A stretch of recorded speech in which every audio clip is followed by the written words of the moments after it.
Chapter 759. One needed a reason to start a war, and Xiaoyu was the best reason. He was the legitimate royal family of Lingtai Kingdom, and right now, he was helping Xiaoyu to recover Lingtai Kingdom and kill the traitor. Of course, there was another reason. Saintess, I order you to lead 100,000 elite soldiers to recover Lingtai Kingdom. In the past, the order that Mu Ran received was to resist the invasion of other kingdoms, and that was her duty. But today, she was going to invade another kingdom. Mu Ran said respectfully, Your Majesty, Lingtai Kingdom was no longer a subsidiary kingdom of Guda Principality 3 years ago. So this is not recovering, this is an invasion. Hearing what Mu Ran said, everyone's expression changed. Saintess is openly offending His Majesty. This is a huge crime.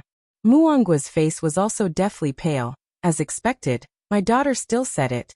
Ding Wenba grabbed onto the opportunity and shouted out angrily, Saintess, you dare to refuse His Majesty's order. And you are even disrespecting His Majesty. Feng Yongzhang's face was gloomy, but he was already furious in his heart. Mu Ran's position in his heart had long changed. Starting from Tiandao Duer, he no longer trusted her. I don't dare. Your Majesty, the situation is unclear right now. I hope that Your Majesty will allow me to go and negotiate by myself. Mu Ran's words caused everyone in the palace to start discussing amongst themselves. It was very easy for something to happen if she went to negotiate by herself, and she might even lose her life. This Saintess is too daring. Mu Ran just wanted to go and see if Wuxia Kingdom was good or bad, and if the commoners there had any complaints. If Wuxia Kingdom was ruthless, Mu Ran would have immediately led the army to attack. But if Wuxia Kingdom was thriving, and the commoners were living in peace and contentment, then why did they have to start a war?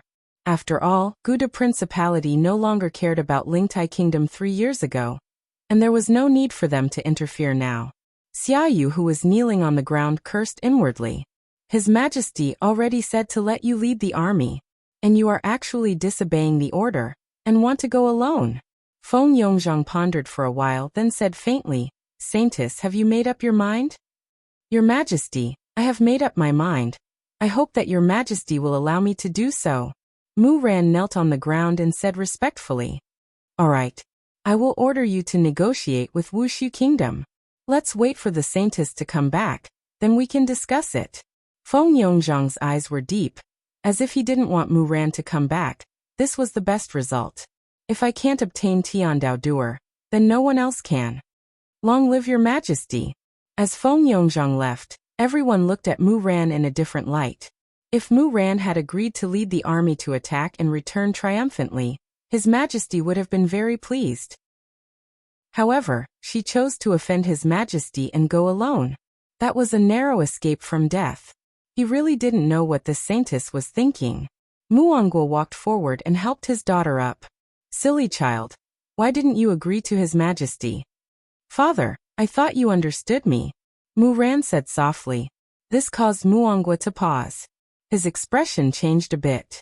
In the past, I and my daughter always had the same thoughts, and would often discuss ways to solve the problem. But now, in order to let my daughter please His Majesty, the way I think about it has already changed. Looking at his daughter's lonely figure, Muangwa took a deep breath and followed. At this moment, Tang Wei was waiting anxiously. Song Kong Hong was leading his horse and looking up at the sky, seemingly thinking of a certain someone. Looking at the people walking out one after another, Tang Wei discovered that their faces were either smiling or gloomy. She didn't know what was going on. After waiting for a long time, he finally saw Mu Ran's figure. Mississippi, Tang Wei hurriedly walked up to Mu Ran. She even felt a little sorry for this little sister Mu Ran. Tang Wei, let's go home first. Tang Wei discovered that Mu Ran seemed to be very tired. Even her tone was filled with tiredness. After Muangwa arrived, the three got onto the carriage, and Song Kong Hong became the coachman. Inside the carriage, Muangwa looked at his daughter and said lightly, I will go and beg His Majesty tomorrow. Father, there's no need for that. I will set off for Wuxia Empire tomorrow. Mu Ran said faintly. Tang Wei revealed a surprised expression. Mu Ran is going to Wuxia Empire. Judging from her tone, it seems like she is going to be going alone. My God. Mu Ran's courage is so big. Right now, Tang Wei truly admired Mu Ran. Girls like Mu Ran are truly rare. Just that, according to his honor's plan, Mu Ran should be leading an army to Wuxia Empire, and shouldn't be going alone. This is a bit troublesome. Ran, or if you go. Muangwa knew the consequences. If I go, I might not be able to see my daughter again. Father, don't tell mother about this matter, in case she gets worried. You can be at ease, I will be fine. No matter what, I am still a Heaven's Law's doer. It won't be that easy for something to happen to me. Mu Ran appeared to be very confident. But this was all for her father to see. I don't even know what is going on in Wuxia Empire. This is no different from sending a sheep into a tiger's mouth. Right after Mu Ran finished speaking, the horse actually let out a neighing sound. Mu Ran's beautiful eyes became serious. Father, Tang Wei, you two don't go out. After finished speaking, Mu Ran walked out of the carriage, and 10 black-clothed men could be seen in the surroundings. Each of the men was holding onto a shiny blade. They were emitting out ice-cold killing intent. Song Kong Hong stood beside the carriage and observed the situation indifferently. Duersher. Mu Ran said gravely, I have a bad feeling about this. Duersher is a high and mighty existence. How did they end up becoming assassins? One of the black-clothed men could be heard laughing. As expected of the Heaven's Law's Saint Doer, to be able to see through our strength with a single look. Who sent you here? Mu Ran asked coldly, although she didn't have much hope. So what if we know? So what if we don't know? That is no longer important. Kill. The black man shouted out coldly, and the black man immediately erupted with ferocious Doer Chi and attacked Mu Ran. Their target was very clear, and there was no hesitation at all. Meanwhile, Mu Ran's gaze darkened, and a green longsword condensed in her hand. Tang Wei, who was sitting inside the carriage, was a bit nervous. She wasn't nervous about herself, she was nervous about Mu Ran. With Song Kong Hong protecting her from outside, there shouldn't be any problem. However, Song Kong Hong currently has the strength of a Duersher. If she were to display her strength, it would be very easy for her to be discovered. Muangwa was very worried about his daughter, and he clenched his fists tightly. Song Kong Hong, protect the carriage properly. Leave this place to me. Mu Ran shouted towards Song Kong Hong, and the green longsword in her hand drew out many ripples. As expected of a Heaven's Law's Saint Doer, she indeed has the strength to fight against a Duersher. However, there were 10 Duersher present. No matter how powerful Mu Ran was, she would still be killed. Lightly dancing snow. Mu Ran shouted out, and her entire body became like an illusion. However, this kind of illusion appeared to be in a slow state. This caused the expressions of the 10 Duersher to sink, and they thought to themselves, Heaven's Law's Saint Doer is indeed powerful.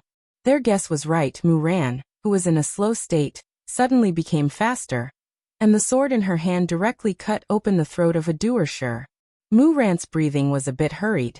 This move consumed too much of her Doer Chi, but in the end, she still managed to kill a Duersher.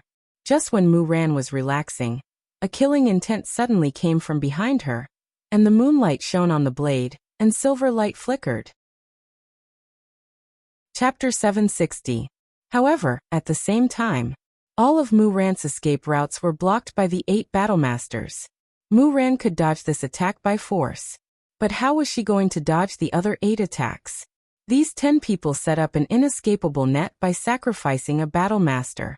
Tonight, the fall of a young Heaven's Law Doja, and her Heaven's Law Doja would become someone else's tool. At this moment, Mu Ran also felt a bone-chilling coldness. I fell into their trap. I shouldn't have exploded my Do Chi just now. But now I am actually in such a passive position. What should I do? I can only resist. I have no other ideas. Just when Mu Ran was planning to risk her life, a huge figure appeared in front of her. That tall and straight figure blocked the moonlight. Mu Ran slightly raised her head and looked at the black figure. It was Song Kong Hong, who was wearing an iron mask. This beautiful scene suddenly appeared. Mu Ran's gaze carried a sense of loss as he looked at Song Hong. Song Hong's enormous body was like a large mountain that covered Mu Ran's front, appearing to be the toughest shield. In the air, 9 Dosher's hands were holding blades as they hacked at Mu Ran. The silver-colored blade glows were filled with terrifying Do Chi. Tang Wei, who was sitting in the carriage, saw this scene. because she was hesitating to act just now. She felt relieved when she saw Song Konghong. Originally, she was worried that they wouldn't be able to cross paths, but now, it seems like they are destined to be together. Song Konghong's current mood was very complicated. If I can poke them to death with just a finger. But Wei Chong said that I am currently in the realm of a battle master. If I poke them to death with just a finger, wouldn't I be exposed? This is his honor's plan, I can't expose it. This little thing is too weak, so I can only. Song Konghong had no choice but to pull Mu Ran, who was in a daze, over to him. His enormous body enveloped Mu Ran under his chest. Boom. All 9 blades landed on Song Konghong's back. In order to achieve the effect of a battle master, Song Konghong lowered his own defense to the lowest level. If not, they wouldn't even be able to cut his skin.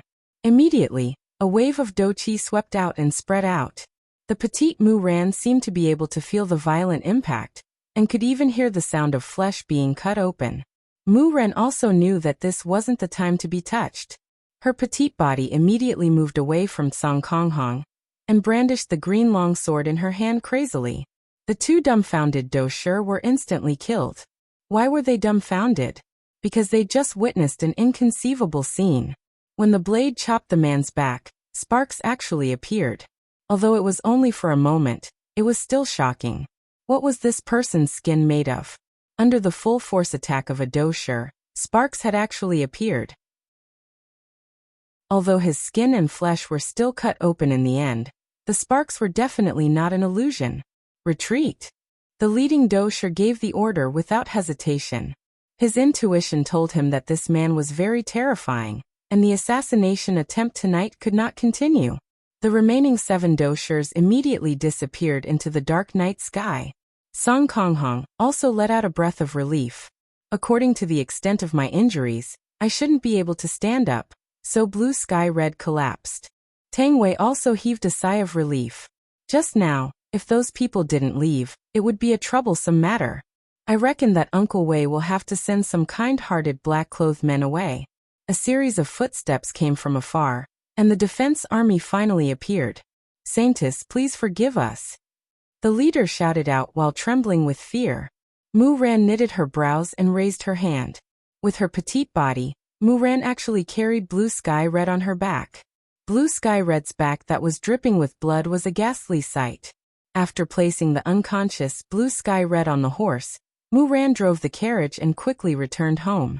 Rander, are you alright? Muonghua, who was in the carriage, asked. I'm fine. Mu Ran said gravely and looked at the reckless Blue Sky Red beside her. It's good that you are fine. Muonghua let out a breath of relief. As long as my daughter is fine, I don't care about a coachman like Blue Sky Red. If she really died, I will definitely give her a sum of money. However, to Mu Ran, Blue Sky Red was her savior. If it wasn't for Blue Sky Red stopping her just now, it would probably be impossible for me to be sitting here and talking. After arriving at the Mu residence, Mu Ran directly jumped off the carriage and carried Blue Sky Red's huge body, and ran into the Mu residence, leaving a trail of blood on the ground. Tang Wei immediately followed after Blue Sky Red, and a smile appeared on her face. I hope that this is a new beginning. Right now, Blue Sky Red, who was pretending to be dead, was also a bit annoyed. This little guy is actually carrying me and running. This is making me feel very uncomfortable. The mission that His Honor gave me is too difficult. Mu Ran arrived at her own bedroom, and directly placed Blue Sky Red on her bed. Mu Ran didn't show any disdain towards Blue Sky Red at all. Tang Wei, quickly bring over my medicine chest. Mu Ran hurriedly shouted. Tang Wei cooperated with Mu Ran and asked worriedly, Miss, is my cousin all right? I don't know. Mu Ran looked at Blue Sky Red's badly mutilated back, and was a bit puzzled. Under the full strength of 9 dosher, is it only badly mutilated? Tang Wei saw through Mu Ran's puzzled expression and said, Miss, this cousin of mine has a tough body since young, he shouldn't die, right?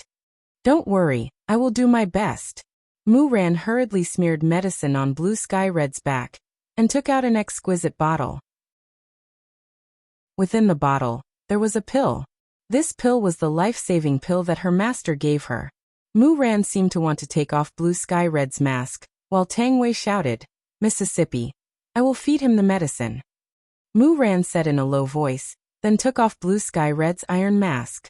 And when Tang Wei saw that Blue Sky Red's fists were tightly clenched, she feared that Blue Sky Red would smash Mu Ran's head with a single punch.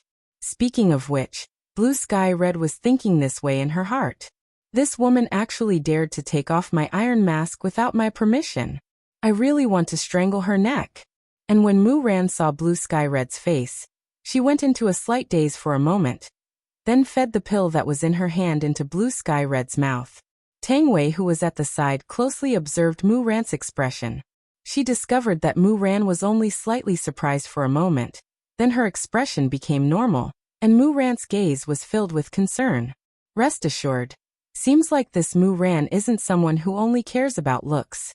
Mu Ran immediately inspected Blue Sky Red's body, and discovered that Blue Sky Red's breathing is very smooth. Is the effect of the medicine that good? It feels like it is just a normal flesh wound. There's no choice, Blue Sky Red can only act like this. Am I going to be chopped into pieces? It should be fine, your cousin's body is very tough, he can block the attack of 9 dosher. Mu Ran said softly. Tang Wei felt that Mu Ran was a little suspicious. This is not a good thing. Miss, my cousin was born like this isn't an illness, right? Tang Wei's acting skills are still up to standard. If she let Wei Chong cooperate now, it is possible that she will be exposed. Chapter 761. Tang Wei was delighted. That would be my cousin's fortune. Right now, Song Kong Hong didn't even know what she should say anymore. Just how long is he going to protect me? Mu Ran did not say anything. She sat by the bed and observed Cerulean Red's condition. After a long time, she found that her condition had stabilized. Tang Wei, go back and rest first. Mu Ran said softly. Miss, let me go with you. It's fine. I'll just watch over here. Mu Ran felt that the other party was doing this to save her, so it was normal for him to take care of her. Of course, Tang Wei wouldn't be a third wheel. And miss, you should rest early too. Mu Ran nodded. Tang Wei walked out of the room and gently closed the door. If Firmament Hong was as good at flirting as Lai Gu, this Mu Ran would definitely not be able to escape from him. It was a pity that Song Kong Hong did not know how to speak at all. He was the kind of person who did not know how to flirt and could even kill a conversation. He didn't know if Mu Ran would like Sky Red. In the room, Mu Ran sat by the bed and observed from time to time. This wasn't love, it was a kind of gratitude. Although it was not to the extent of liking him, Mu Ran at least had a good impression of Blue Sky Hong. From a stranger to her savior, this was already a huge leap. Song Kong Hong didn't want to lie down. She didn't even want a little girl to take care of her. She felt embarrassed. However, he had no choice but to do so, and this little girl would observe him from time to time, making him even more depressed. At this moment, Mu Ran was thinking about who had sent these people. To be able to call out 10 spirit masters, they were definitely not ordinary people. The 4th prince? I don't seem to have any conflicts with him. Your Majesty? He had just walked out of the palace gates when he was attacked. This was a little illogical. Furthermore, he was going to Voidless Empire, and it was uncertain whether he would be able to return alive. His Majesty's actions were completely unnecessary. Perhaps it was because he was a heavenly law doja, and assassins from the other 2 countries were more likely. It seemed like he had to conceal his identity as a heavenly law doja from the very beginning. He did not expect that it would not only attract the suspicion of His Majesty, but also attract the suspicion of others. If a Grand Doja came tonight, something bad would happen. Fortunately, it's all thanks to him. Mu Ran took a look at Song Kong Hong, who was on the bed, then lightly leaned onto the side of the bed, and closed her beautiful eyes. My heart is tired. Song Kong Hong, who was lying on the bed, did not dare to move at all, as if she was afraid that she would be discovered. The next morning, Mu Ran abruptly opened her beautiful eyes and discovered that it was already morning. She then looked at Sky Hong, who was lying on the bed, and observed her. Sky Hong was recovering very well. With a sigh of relief, Mu Ran stood up and prepared to wash her face. A sound came from the bed. Mu Ran turned around and saw Song Kong Hong sitting up and putting on the iron mask again. You can't get out of bed yet. You need to rest. Mu Ran hurriedly walked over to persuade him. Song Konghong had had enough last night. She really didn't sleep the whole night and was very careful. Shaking her head, Song Konghong ignored Mu Ran's advice and walked out of the room. Mu Ran lightly sighed. Tang Wei's cousin's personality was indeed very eccentric, but his recovery ability was too strong. Or could it be that the medicinal pellet given by teacher was more powerful? Miss. At this time, Tang Wei came over with water and asked curiously, "Your cousin seems to be almost recovered." Mu Ran still chose to believe in the power of the pill. "That's great. I thank you on behalf of my cousin." "No need. It was your cousin who saved me. I should be the one thanking you," Mu Ran said with a smile. After washing her face, Mu Ran said indifferently, "Tang Wei, help me pack up my baggage." "Miss, are you going now?" Tang Wei hurriedly asked. "And Tang Wei, you and your husband should live a good life here." Mu Ran planned to go alone. After all this time, it was normal for her to die. Of course, Tang Wei wouldn't stay here. "Miss, I'll go with you." "Tang Wei, there's no need. It's very dangerous for me to go this time." "Miss, I'm not afraid of danger." Mu Ran chuckled. "Tang Wei, there's really no need. Miss, if you go alone, what will happen if there's no one to take care of you? Furthermore, I'm very familiar with that place. Furthermore, my cousin called us back. I also want to go and take a look. This is also on the way," Tang Wei forcefully explained. Mu Ran pondered for a moment before saying, "After entering the city, don't follow me. It's very dangerous." Tang Wei happily agreed. "Then go and prepare. We'll leave immediately." "All right." Very few people knew that Mu Ran was going to Voidless Empire. In fact, only Muonghua went out to send her off. Her mother and little brother didn't know. Even when Mu Ran, the Holy Maiden, left the city gates, no one came to send her off. As for the assassin from last night, there was no follow-up explanation either. Mu Ran was a little disappointed. However, what she cared about was the commoners. Everything else could be ignored. In the back garden of the palace, King Feng Yongzhang was currently admiring flowers with Ding Wenba following behind him. A young eunuch stood respectfully beside Feng Yongzhang and whispered a few words. "Your Majesty, I presume that the Holy Maiden has already left the city," Ding Wenba said respectfully. Feng Yongzhang held onto a pair of scissors and slowly trimmed the flowers. "Who sent the assassin yesterday?" "It has been confirmed, it's Xuanzhong Kingdom." "That old fart. He even wanted to assassinate my Holy Maiden and frame me. He deserves death." Feng Yongzhang ruthlessly threw the pair of scissors onto the ground. The palace maids in the surroundings all knelt down. If Mu Ran had died in Gouda Principality yesterday, Tianliang sect definitely wouldn't let the matter rest. They might even vent their anger on Gouda Principality, and the consequences would be rather severe. "Your Majesty, please quell your anger. Fortunately, the Holy Maiden is fine," Ding Wenba said softly. His words were naturally meant for the palace maids in the surroundings to hear. "The heavens bless the Holy Maiden's triumphant return. If the Holy Maiden doesn't return after a long time, I will destroy this Wuxia Empire." How could Feng Yongzhang not know this? He only hoped that the Holy Maiden would remain in Wuxia Empire forever. At that time, he wouldn't even need to make a move, as Tianliang sect would destroy Wuxia Empire.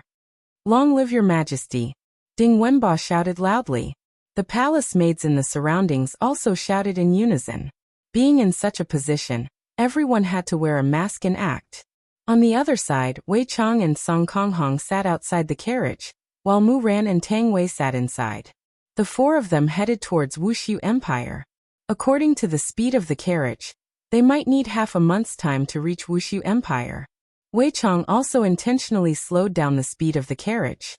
As for why, it was naturally to create an opportunity. But looking at Song Konghong's current state, he doesn't even know how to create an opportunity. He is simply a blockhead. No wonder Yu Hua doesn't like you. Which woman would like you? Chapter 762. Wasn't Tang Wei captured by me when I was chasing after her? If you want to chase after a girl, then you must be thick-skinned. If your skin is thin, then you should be single for life. It is impossible for you to wait for a girl to chase after you. Is your injury better? Mu Ran suddenly lifted the curtain and asked with concern. Song Kong Hong remained silent and nodded his head. He seemed to be very aloof. This wasn't because Song Kong was wearing red clothes. It was because of her personality that Yu Hua didn't like her. After all, every woman wanted to be cared for. Lai Gu expressed his concern, while Song Kong Hong only kept his concern in his heart and never expressed it out.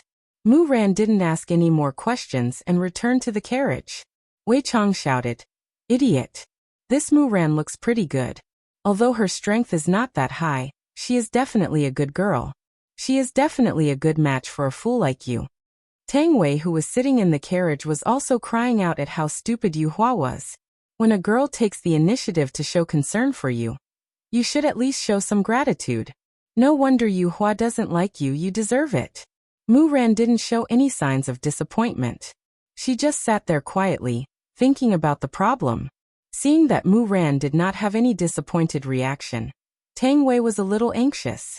It seemed that Mu Ran only treated Sky Red as her savior, and did not have any other thoughts. Sigh. He felt that it was hopeless. The carriage slowly drove on the road, and Wei Chong reported the situation here to his honor. When Yi Hua heard Wei Chang's report, he was very happy and praised Wei Chong. A war is definitely going to start soon, and it is time for Wuxia Empire to shock Northern Liang Empire. This was just a small step for the main body. The path of revenge had just begun. Meanwhile, Yi Hua also inquired about Blue Sky Red's situation to see if there was any progress. When he heard Wei Chong say that Song Kong Hong was injured in order to save Mu Ran last night, this caused Yi Hua to feel a little gratified. At least this Song Hong isn't a fool. However, in the next moment, Yi Hua dispelled the thought that he had just had. Yi Hua felt that it was normal for Yi Hua to not like Song Kong Hong. With a personality like Song Kong Hong's, it would be impossible for him to obtain a girl's favor. However, Yi Hua was a bit looking forward to meeting that Mu Ran soon. I want to see just how capable this Mu Ran is, to be able to be hyped up by Wei Chang's words. On the first night, the carriage stopped by the river. Song Kong Hong caught a fish, and Wei Chong started a fire to roast it. The four of them acted as if they were on vacation, and Tang Wei acted as if she was taking care of her little sister, causing Mu Ran to feel very grateful towards Tang Wei. She felt that Tang Wei was like her big sister, and had a very good impression of her. However, if Mu Ran found out that the three of them were actually liars, who knew what she would do?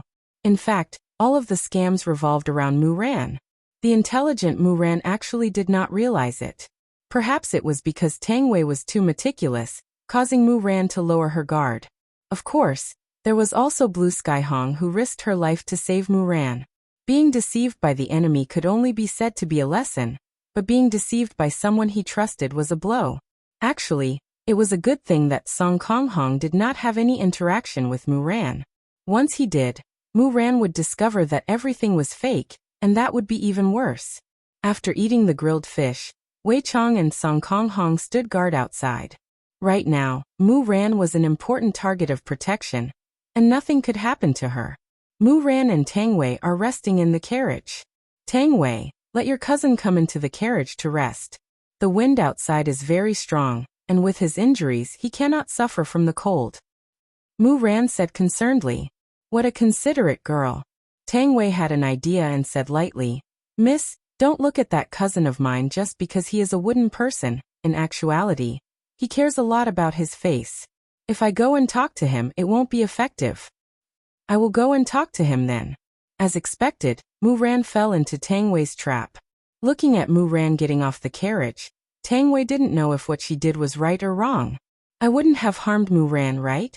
Thinking about it, if Mu Ran really liked Song Kong Hong, with Song Kong Hong's personality, he might not accept her and Mu Ran would be sad. In the future, it's better not to try and pull strings, and let nature take its course.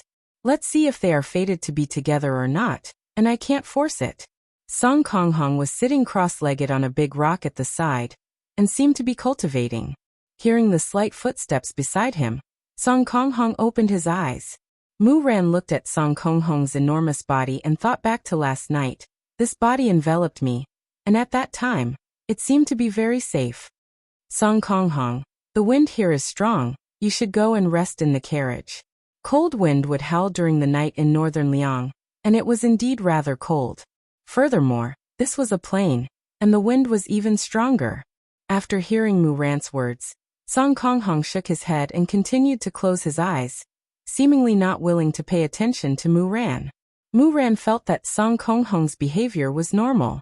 Thus, Mu Ran didn't leave and sat on the other side of the big rock. Actually, when I was young, I didn't like to talk either, Mu Ran said in a low voice while slightly looking at the starry sky. Song Konghong heard Mu Ran's words, but he still remained silent. He even recalled that a long time ago, Yu Hua had also been like this, speaking her mind to me. Since you don't like me, why are you speaking your mind? Could it be that I, Song Konghong, am just a listener? I am not willing to be a listener. Mu Ran didn't know what Song Konghong was thinking in his heart, and he didn't feel any abnormalities. Mu Ran seemed to be consoling Song Konghong, telling him to have confidence, and not to lock himself up. Some children don't like to play with me, and even my brother doesn't like to play with me. He said that I am a boring person. Mu Ran laughed bitterly. My childhood is truly not that good. As I slowly grew up, there were indeed people who played with me. However, I know that they did it with an ulterior motive. As Mu Ran spoke, the tone of his words seemed to have changed. Originally, he wanted to enlighten Song Konghong, but now he was telling Song Konghong about his own matters. This kind of mutual deception is actually very tiring for me. Even when I was in Tianliang sect, I didn't experience something like this. Because of a heaven's will, it seems that everyone's opinion of me has changed. If I had known that it would be like this, I wouldn't have gone to snatch that heaven's will. Mu Ran paused for a moment. Why am I talking about myself? Didn't I want to enlighten him? I still haven't thanked you. Thank you for saving me last night. If it wasn't for you, I wouldn't be sitting here and talking to you right now. Thank you, you are really a good listener. Mu Ran's last sentence made Song Konghong think of Yu Hua. I remember that Yu Hua had also said this sentence before. Song Konghong immediately jumped down from the big rock, then leaned against the bonfire and laid down. His meaning was very clear. I don't want to listen to you, and I don't want to be a listener. Mu Ran didn't know why Song Konghong suddenly got angry. Could it be that he said something wrong just now? But it doesn't feel like he said anything wrong. Looking at Song Konghong, Mu Ran pursed his lips and walked into the carriage. Tang Wei also heard what Mu Ran said just now. She cursed Song Konghong in her heart. You have already lived for over 10,000 years. Why are you still so childish? It's not like Mu Ran intentionally brought up your sad matters. Chapter 763. After returning to the carriage, Mu Ran was very calm. She leaned against the side and rested, not saying anything. Perhaps, Song Konghong still hasn't walked out of the shadow of the past few years. Most probably, he still has feelings for Yu Hua. After all, it is a relationship of over 10,000 years. How can it be broken just like that? But no matter what, Yu Hua is already someone's wife, and she is Lai Gu's wife. In the next few days, Wei Chong seemed to have increased his speed. This Song Konghong is really depressing. I originally wanted to stay on the road for a few more days, but this fellow is completely indifferent. What's the point of staying on the road? Song Konghong, who didn't know the truth, felt that this speed was fine. The further north they went, the colder the weather became. Snow also gradually appeared in the sky, and very quickly, a vast expanse of whiteness appeared in front of them. In Kangluo continent, no matter how cold the south is, there is no snow. But in the north, there is snow for half a year, especially in the location of Wuxia Empire. However, the endless snow scenery was not bad. Occasionally, pedestrians would appear on the road, and they were all honest villagers. When they saw such a luxurious carriage, they would first be shocked and then kneel on the snow. When the carriage disappeared, only then did they stand up. However, their pants were already wet from the snow. This was how it was in Kangluo continent. After more than 10 days of bumpy travel, they were about to reach Wuxia Empire. Mu Ran pulled open the curtain of the carriage and observed the expressions of the pedestrians. She discovered that the pedestrians were all smiling and chatting happily. If this Wuxia Empire is a ghost city, how can there be so many people here? and all of them are very happy. Seems like this Wuxia Empire should be a good country. I am looking forward to meeting the king. Suddenly, a clamor came into the carriage from outside. What's wrong? Mu Ran asked curiously. Miss, come down and you will know. Wei Chong smiled. Looking at Wuxia Empire from this angle is very refreshing.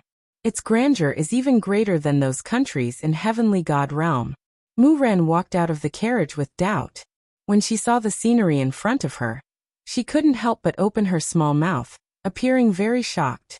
Mu Ran felt that she had seen the huge Tianliang sect before, but she was still shocked by the scene in front of her. The surroundings were indeed snowing, but in the sky above Wuxia Empire, the sky seemed to have opened its eyes. The golden sunlight shone on Wuxia Empire, making people feel its majesty and grandeur. Compared to the Gouda Duchy, this place was simply too magnificent. The Gouda Duchy was like a rundown little city. Mu Ran was only looking at the sky. That majestic city wall was so dazzling that he couldn't even see the end of it. There were city towers every 300 meters.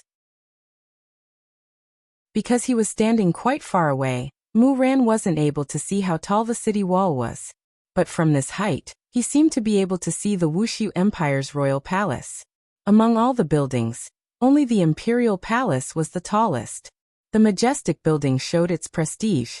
The entire imperial palace gave off a strong sense of oppression, as if it was warning everyone. Those who obey me will prosper. Those who oppose me shall perish. Miss, we still have to hurry. We have to enter the city before nightfall. Wei Chong said. And Mu Ran returned to the carriage with astonishment. However, she was still looking at Voidless Empire outside the carriage. Suddenly he had a thought. Even if he brought his troops here, would he have any chance of winning? This was not the Lingtai country of the past. This was a brand new country, Wuxia Empire. However, at this moment, Mu Ran was starting to worry about this Voidless Empire. Would it attack other countries? From the looks of it, they are very powerful. The city seemed to be right in front of them, but in actuality, the city was still very far away. After about 2 hours passed, the city walls of Voidless Empire could finally be seen. Right now, Mu Ran had already gotten off the carriage, and the astonishment on her face had yet to dissipate.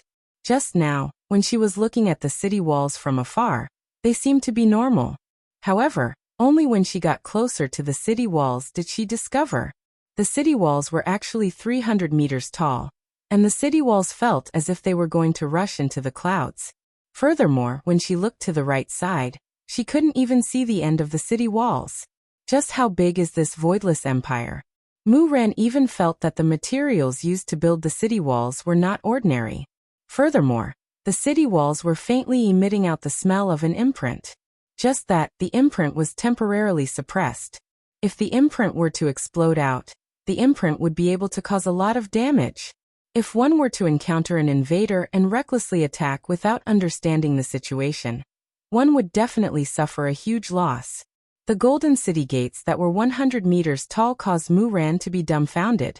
Just how rich is this Voidless Empire? This is too extravagant, isn't it?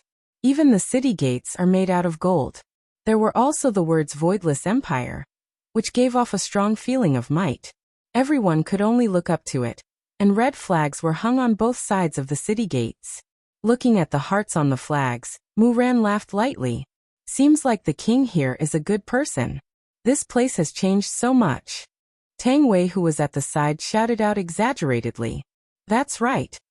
Wei Chong also began cooperating with Tang Wei. Mu Ran observed for a while and felt that there weren't a lot of people entering the city. This place is so good. Why are there so few people entering the city? Suddenly, an old granny who was passing by stopped her footsteps and said to Mu Ran with a smile, "Little girl, you still don't know about this, right? It hasn't been long since Voidless Empire appeared, and we just received the news about it. Furthermore, Voidless Empire has 3 city gates, and this is the side gate." Side gate? Mu Ran cried out in astonishment. The old granny nodded her head. The main gate is on our right side, and we will be there in about an hour. Mu Ran, to be able to reach the main gate in about an hour, there should be another side gate at the side. Just how long is this city wall? It is indeed very long. For this reason, Yihua opened up 3 gates to welcome the residents. This city wall is too big, right? Mu Ran said in astonishment. Little girl, Voidless Empire gives us a lot of benefits, we just have to pay a bit of money every month, and when we get old, we will get a pension and a lot of benefits. The old granny laughed a few times, then walked into the bright Voidless Empire.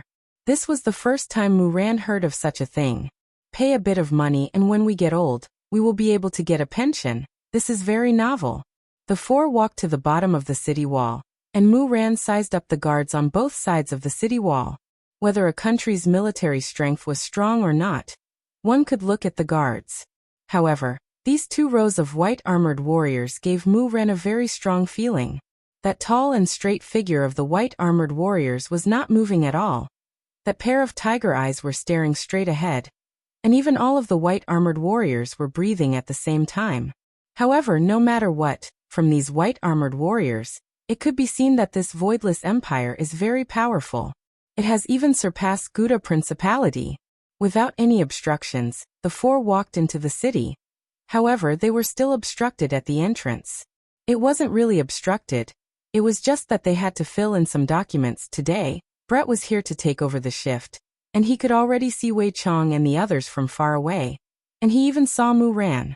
In the recent month, Mu Ran's name was very popular in the group, and everyone wanted to see just what kind of girl Mu Ran was. Chapter 764. Mu Ran also looked at Brett and realized that this woman was so beautiful and tall.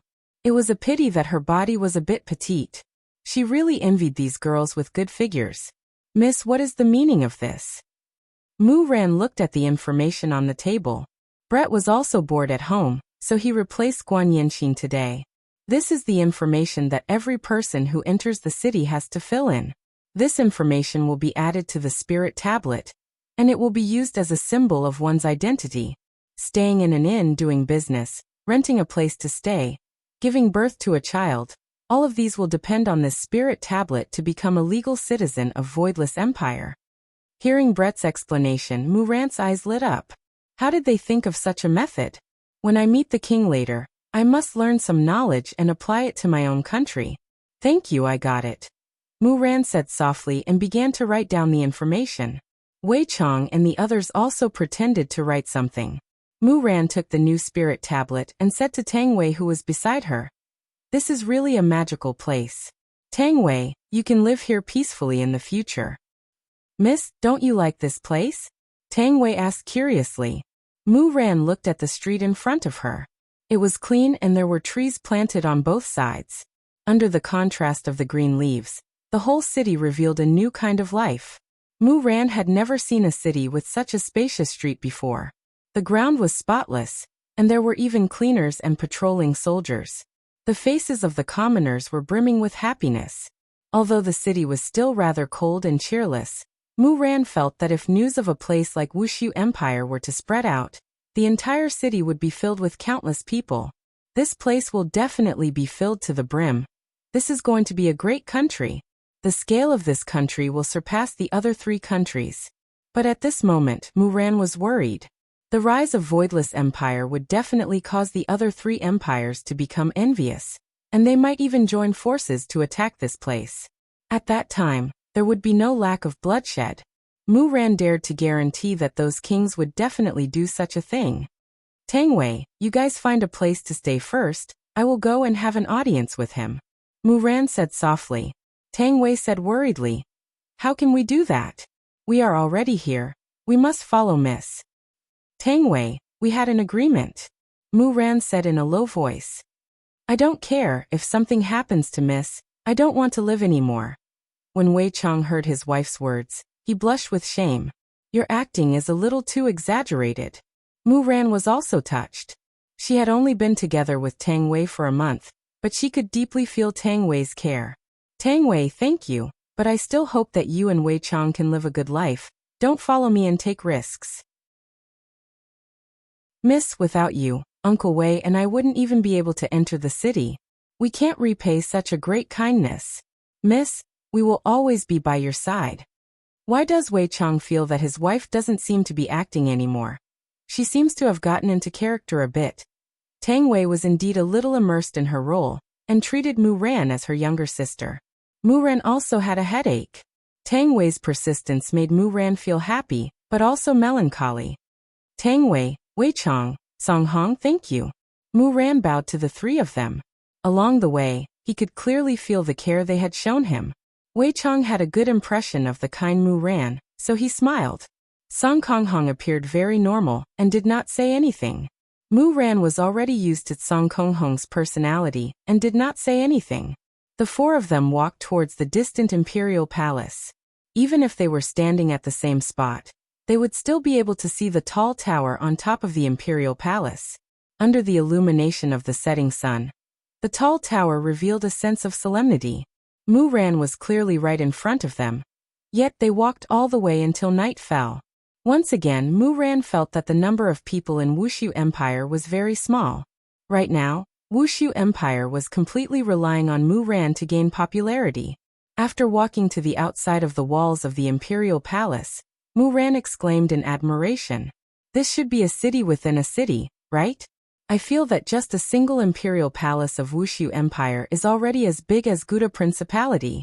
Furthermore, the degree of extravagance that Wuxia Empire has is already so terrifying.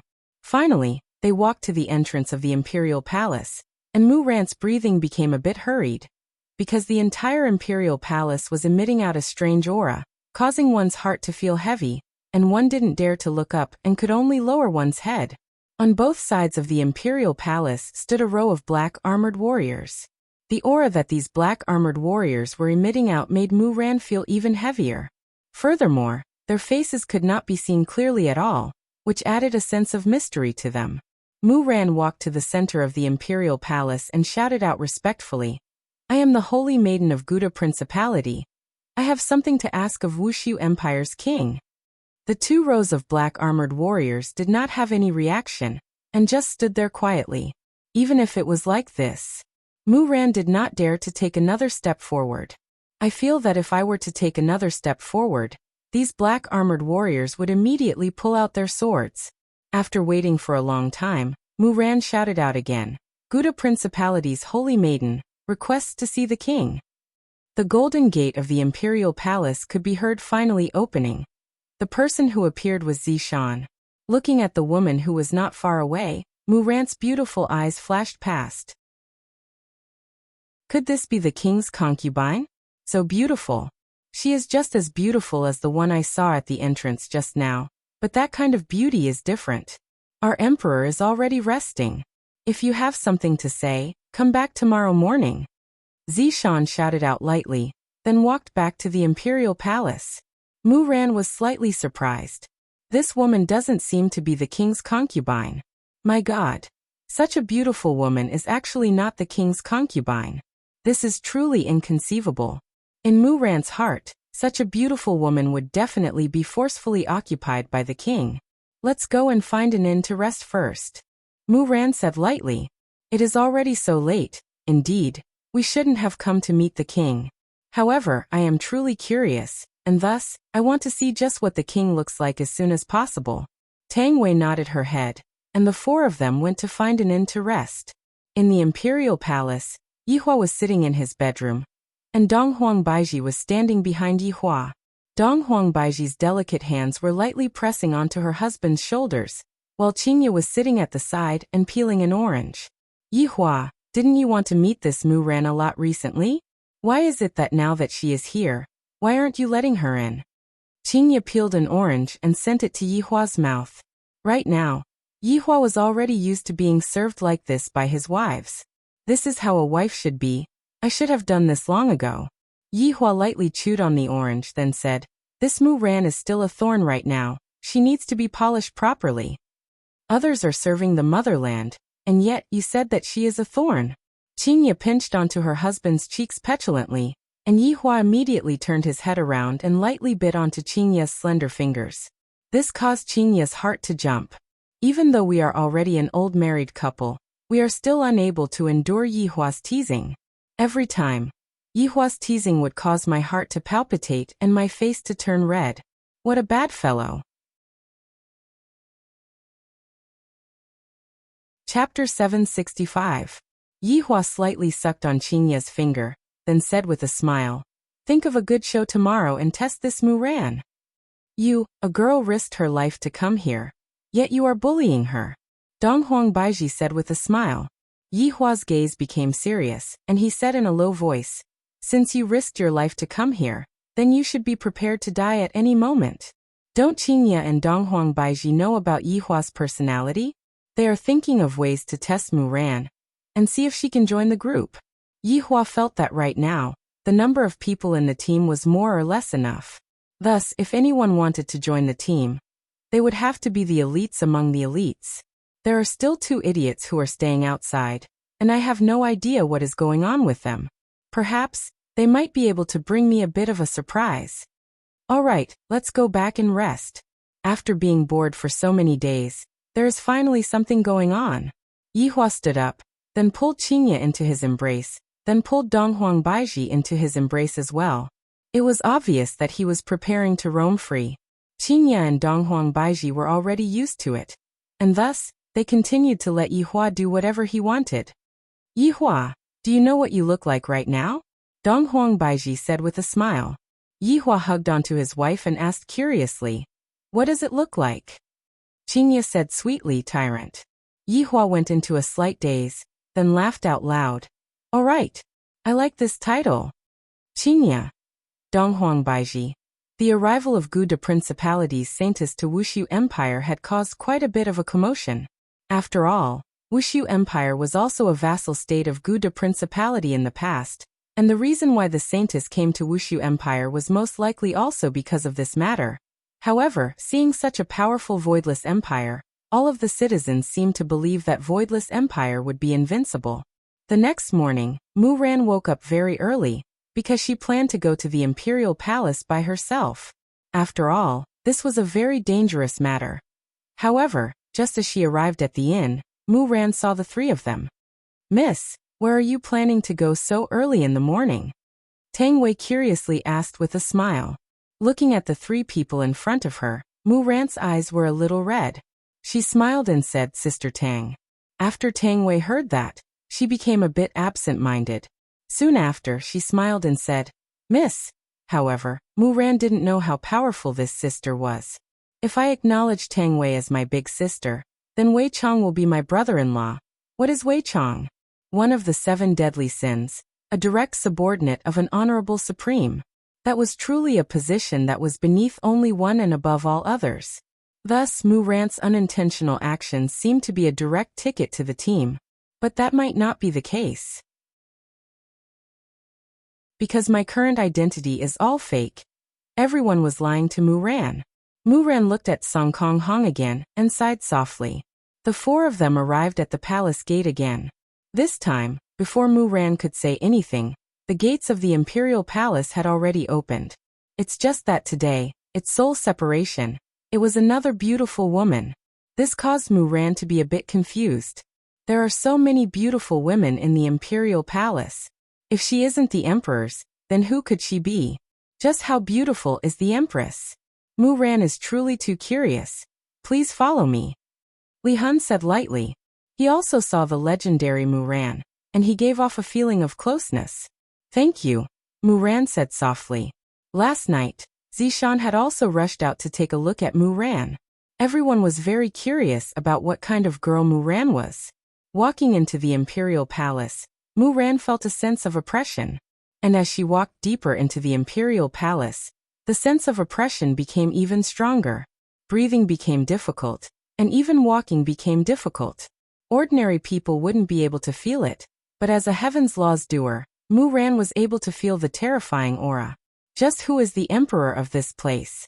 Walking up the stairs, Muran seemed to be having a hard time, and sweat could be seen flowing down from her forehead.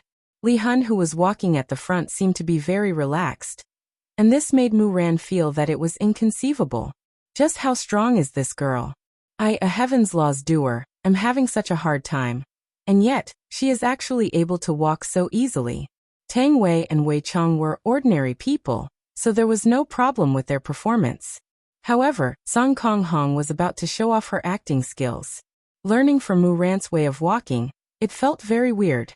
Furthermore, the stairs were not just ordinarily tall. If not, how could the height of the entire imperial palace be displayed? After quite a while, Mu Ran finally stepped onto the top of the stairs and let out a breath. I'm a bit tired. It feels as if I just went through a battle. Li Hun walked into the palace gate and shouted out respectfully, "My emperor!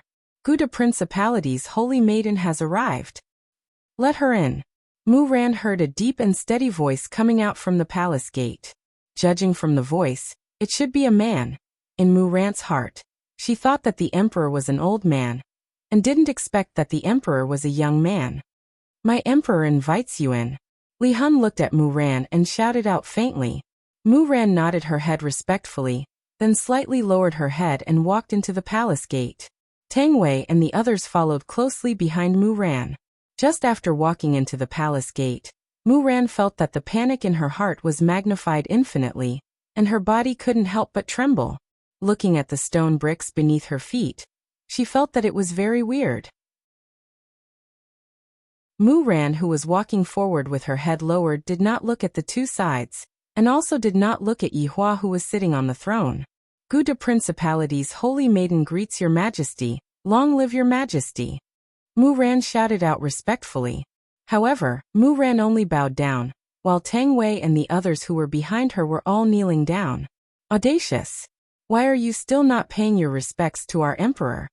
Lai Gu shouted out according to the script.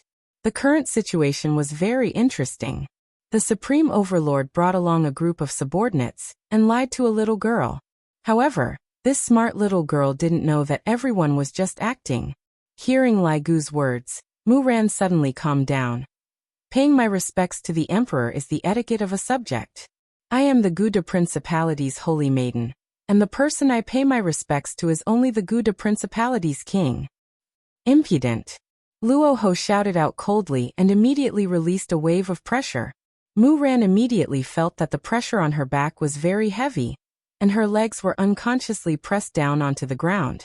However, Mu Ran still had her dignity, and as a weak heaven's law doer, she risked her life to resist against the pressure. Yi Hua sat on the throne and watched quietly. Looking at the current performance, I barely passed the test. The empress, who was sitting on the two sides, Qingya and Donghuang Baiji's expression didn't change. This is not the time to speak, and there is no need to speak. However, towards the girl below, Qingya and Donghuang Baiji were rather impressed. A weak little girl actually dares to barge into Wuxia Empire, very formidable. The subordinates who were standing on the two sides couldn't help but nod their heads.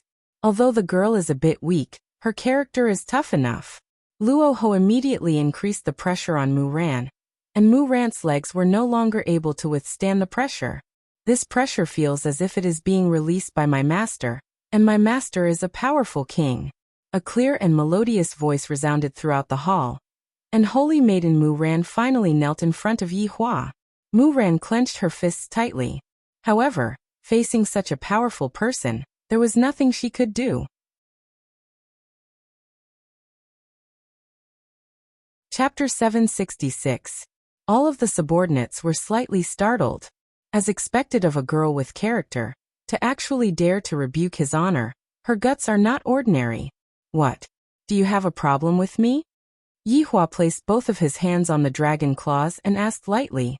Mu Ran, who was firmly pressed on the ground, said in a tender voice, "It's not that I have an opinion, I'm just disappointed."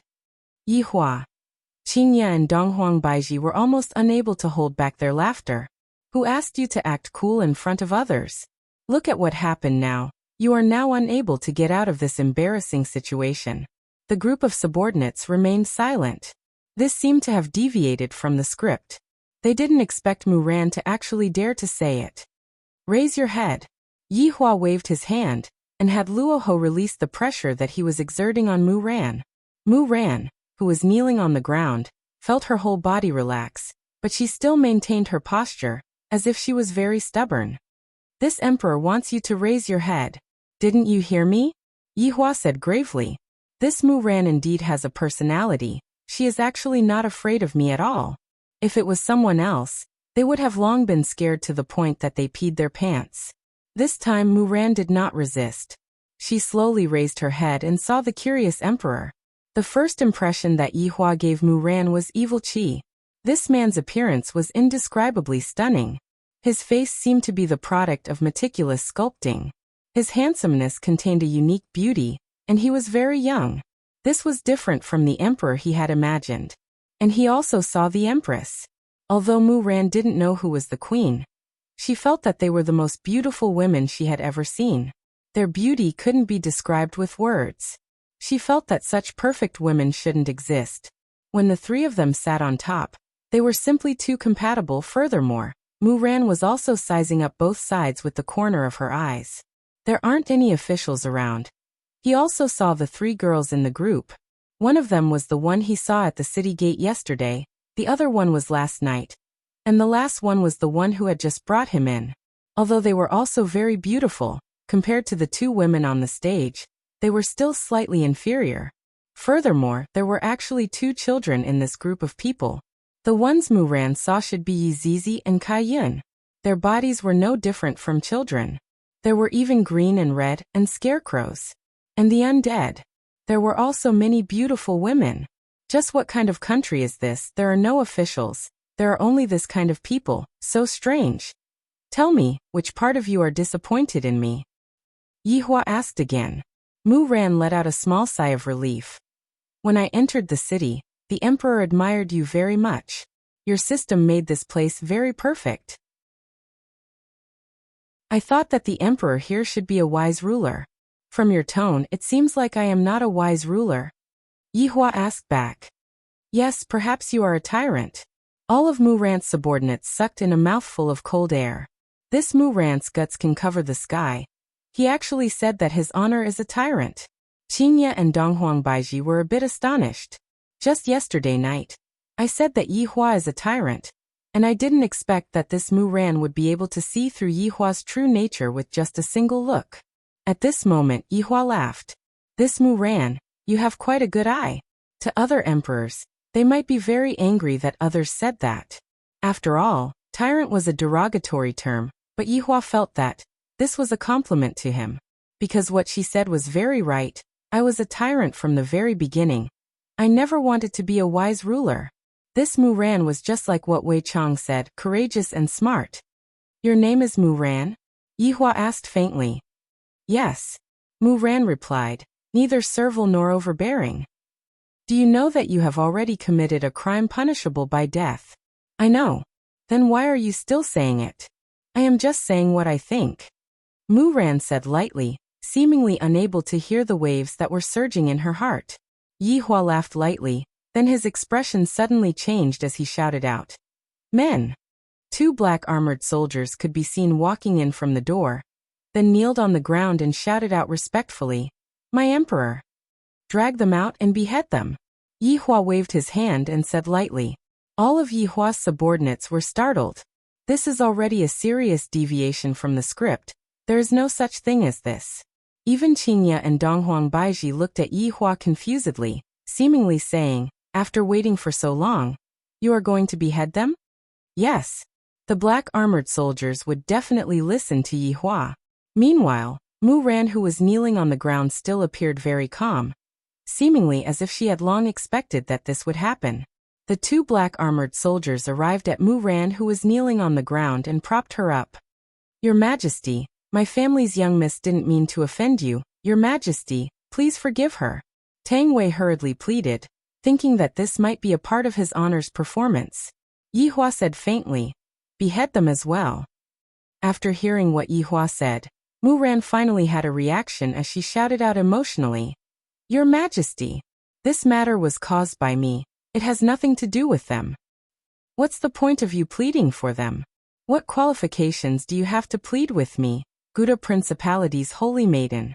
That is nothing more than a joke. Yi Hua said faintly. His expression was indifferent, no different from a tyrant. Mu Ran couldn't care so much. She immediately kneeled on the ground and shouted out, Your Majesty, they are innocent. If I had offended you in any way just now, please punish one of them. Holy maiden? Then why didn't you think for them when you spoke just now? Don't you know what will happen if you anger me? And they will also be implicated by you. You only cared about your own words. Have you ever thought about their comfort? You have disappointed me greatly. After what Yihua said, everyone seemed to feel that what Yihua said made sense. Meanwhile, Mu Ran, who was kneeling on the ground, looked blankly at Yihua, who was sitting on the throne. I have indeed neglected big sister Tang Wei and the others. What he said is right. I didn't care about their comfort. I only cared about myself. In actuality, this is human nature. Mu Ran isn't a real holy maiden. She didn't think that much, but Yihua grabbed onto Mu Ran's faulty wording and crushed the line of defense in Mu Ran's heart. Right now, Yihua was also a person who used his brain. He was no longer that skeleton who only knew how to fight and kill. With just a single sentence, Yihua crushed Mu Ran, to the point that Mu Ran started to doubt her own style. Holy Maiden Mu Ran, during this 1 month I have heard of your deeds. You have been governing the country since you were very young, and you even have the title of a genius. You are the Holy Maiden in the eyes of the commoners, but after seeing you today, I feel that those are all rumors. You are very selfish, not caring about the life and death of others. Am I right? Mu Ran had a blank look on her face. She was completely unable to refute Yihua. Right now, she didn't even dare to look at big sister Tang Wei and the others. Death is a kind of release for you. Yihua waved his hand, and the 2 black armored warriors lifted Mu Ran up again. In an instant.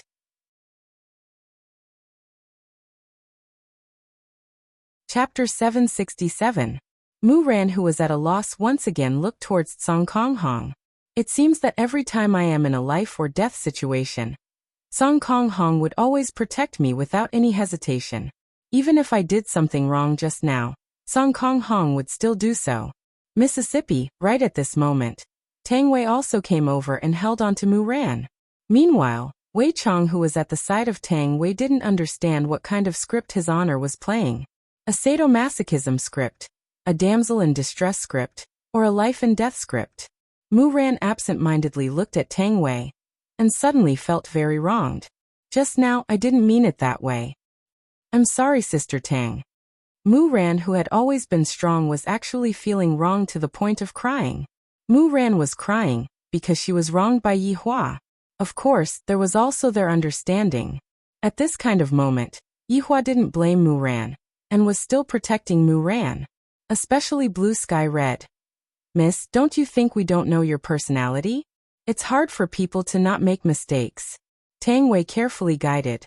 Mu Ran's life had always been smooth sailing, and she rarely experienced any setbacks. Even in the Guda Duchy, the king did not dare to rashly punish her because she had the huge Tianliang sect behind her. Mu Ran had neglected one point. This was not the Duchy of Guda. The person sitting on the throne was not her own king, but a tyrant.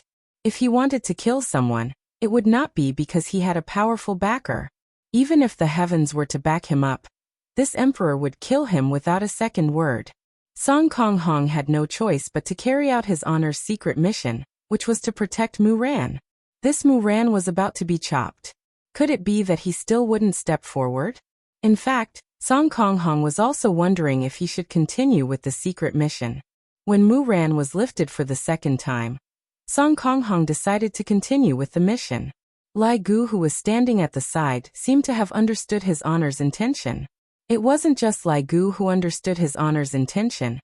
Everyone else more or less understood it as well. Is His Honor directing a plan to injure himself to gain the confidence of others? Yihua did not think too much about it. He just wanted to give Mu Ran a blow, that's all. This person's life mustn't be too smooth sailing. Only after experiencing setbacks would one know of one's own inadequacies. I, the Supreme Overlord, had also experienced setbacks before I woke up. This Mu Ran, who had been maintaining a calm state of mind the entire time, just now caused me to feel very unhappy. Mu Ran, you do have some brains, but in my eyes, you are just a person with brains. If you have this kind of attitude, what use do I have for you? Do you really think I want you to join? What a joke. To attack my bodyguard in front of the emperor, Mu Ran, your bodyguard's guts are just as big as yours. Yihua said gravely, and killing intent gradually spread out from his body. This is truly a group of people trying to deceive the pitiful little girl. They are all in the same group. Mu Ran hurriedly knelt down and begged. Your Majesty, Song Konghong didn't do it on purpose. He only did it to save me. You sure are loyal. How do you think we should settle this matter? Yihua asked back. This was also a part of the test. The test was to see Mu Ran's adaptability. The subordinates naturally knew that his honor was going to start the examination, and they were truly afraid of his honor's examination. This was especially so for Fushi, who unconsciously took a step back. Mu Ran quickly thought about it. It did not matter to her, but how could she save their lives? But how was he going to excuse himself from the attack? It was impossible. Your Majesty, I will use the soul of the heavenly path in exchange for their safety. Mu Ran had no other choice but to contribute his heavenly path. This was no different from sacrificing oneself. By extracting the heavenly Tao's soul, one wouldn't be able to live for long. In the end, one would wither and die. Yihua naturally understood what the Heaven's Path soul was used for, and he was a little astonished. They had been in contact with Mu Ran for about a month, but Mu Ran could actually use the heavenly Tao to exchange for their safety. It had to be said that Mu Ran was a girl of flesh and blood. Although she was indeed muddle-headed at times, her mind was still straightforward. In that kind of situation, a wave of wretchedness would have been the best result. This Mu Ran was still too upright. If Mu Ran was a little more tactful, how could she annoy her king? But it was because of her integrity that Wei Chong took a fancy to Mu Ran and strongly recommended her. Soul of the heavens, this is a pretty good suggestion. Yihua said lightly. Mu Ran heaved a sigh of relief. It seemed that he had agreed. But this emperor doesn't want your soul of the heavenly Tao. This emperor isn't interested in that. Mu Ran, who had just relaxed, became nervous again. Your Majesty, this is all my fault. They only offended your Majesty to protect you. Please forgive them. Didn't you just say that? This emperor is a tyrant, and recklessly killing people seems to be what a tyrant should do. This emperor is just being the tyrant you speak of. Mu Ran felt that she was actually speechless. I was the one who said all those words. This emperor is very formidable. To be able to defeat me with just a few words. What? Saintus is speechless now? Yihua asked faintly. My eloquence is getting better and better. With just a few words, I was able to make this genius speechless. Yihua looked towards Kong Kong Hong, then looked towards Yihua. This emperor has an idea that can pardon all of your crimes. Hearing this sentence, Mu Ran seemed to have seen hope. Your Majesty is benevolent. Hee, now you know that this emperor is benevolent. Just now, you even shamelessly boasted that this emperor is a tyrant. Qingya and Donghuang Baiji snickered in their hearts. This Yihua is such a miser, scaring everyone to death. Mu Ran lowered her head and remained silent. I have learned a lot of things today. Seeing that this guard of yours is loyal and courageous, let's see how much he is willing to sacrifice for you. Mu Ran didn't understand. Yihua shouted out. Yihua, who was in the group, went into a slight daze, then walked out and shouted out respectfully, Your Majesty, your subordinate is here. Spar with this loyal and courageous man, and see how loyal and courageous he is. Everyone was dumbfounded when they heard this. Let Yihua beat up Blue Sky Red. This doesn't seem to be appropriate, right? Our relationship is already very stiff to begin with. If we do this, wouldn't it mean that we won't be able to contact each other even if we die? Right now, Yihua didn't understand what his honor was trying to do. There are so many people here. Why did his honor ask me to come out and spar with Song Kong Hong? The main point was Song Kong Hong was only at the level of a doja at the moment. This was clearly a death sentence, and Moonlight couldn't bring herself to do it. At this moment, Song Kong Hong was dumbfounded. He did not understand what his honor meant by asking Moonlight to beat him up. I don't understand. Not only did Song Kong Hong not understand, even Qingya and Donghuang Baiji did not understand what Yihua meant.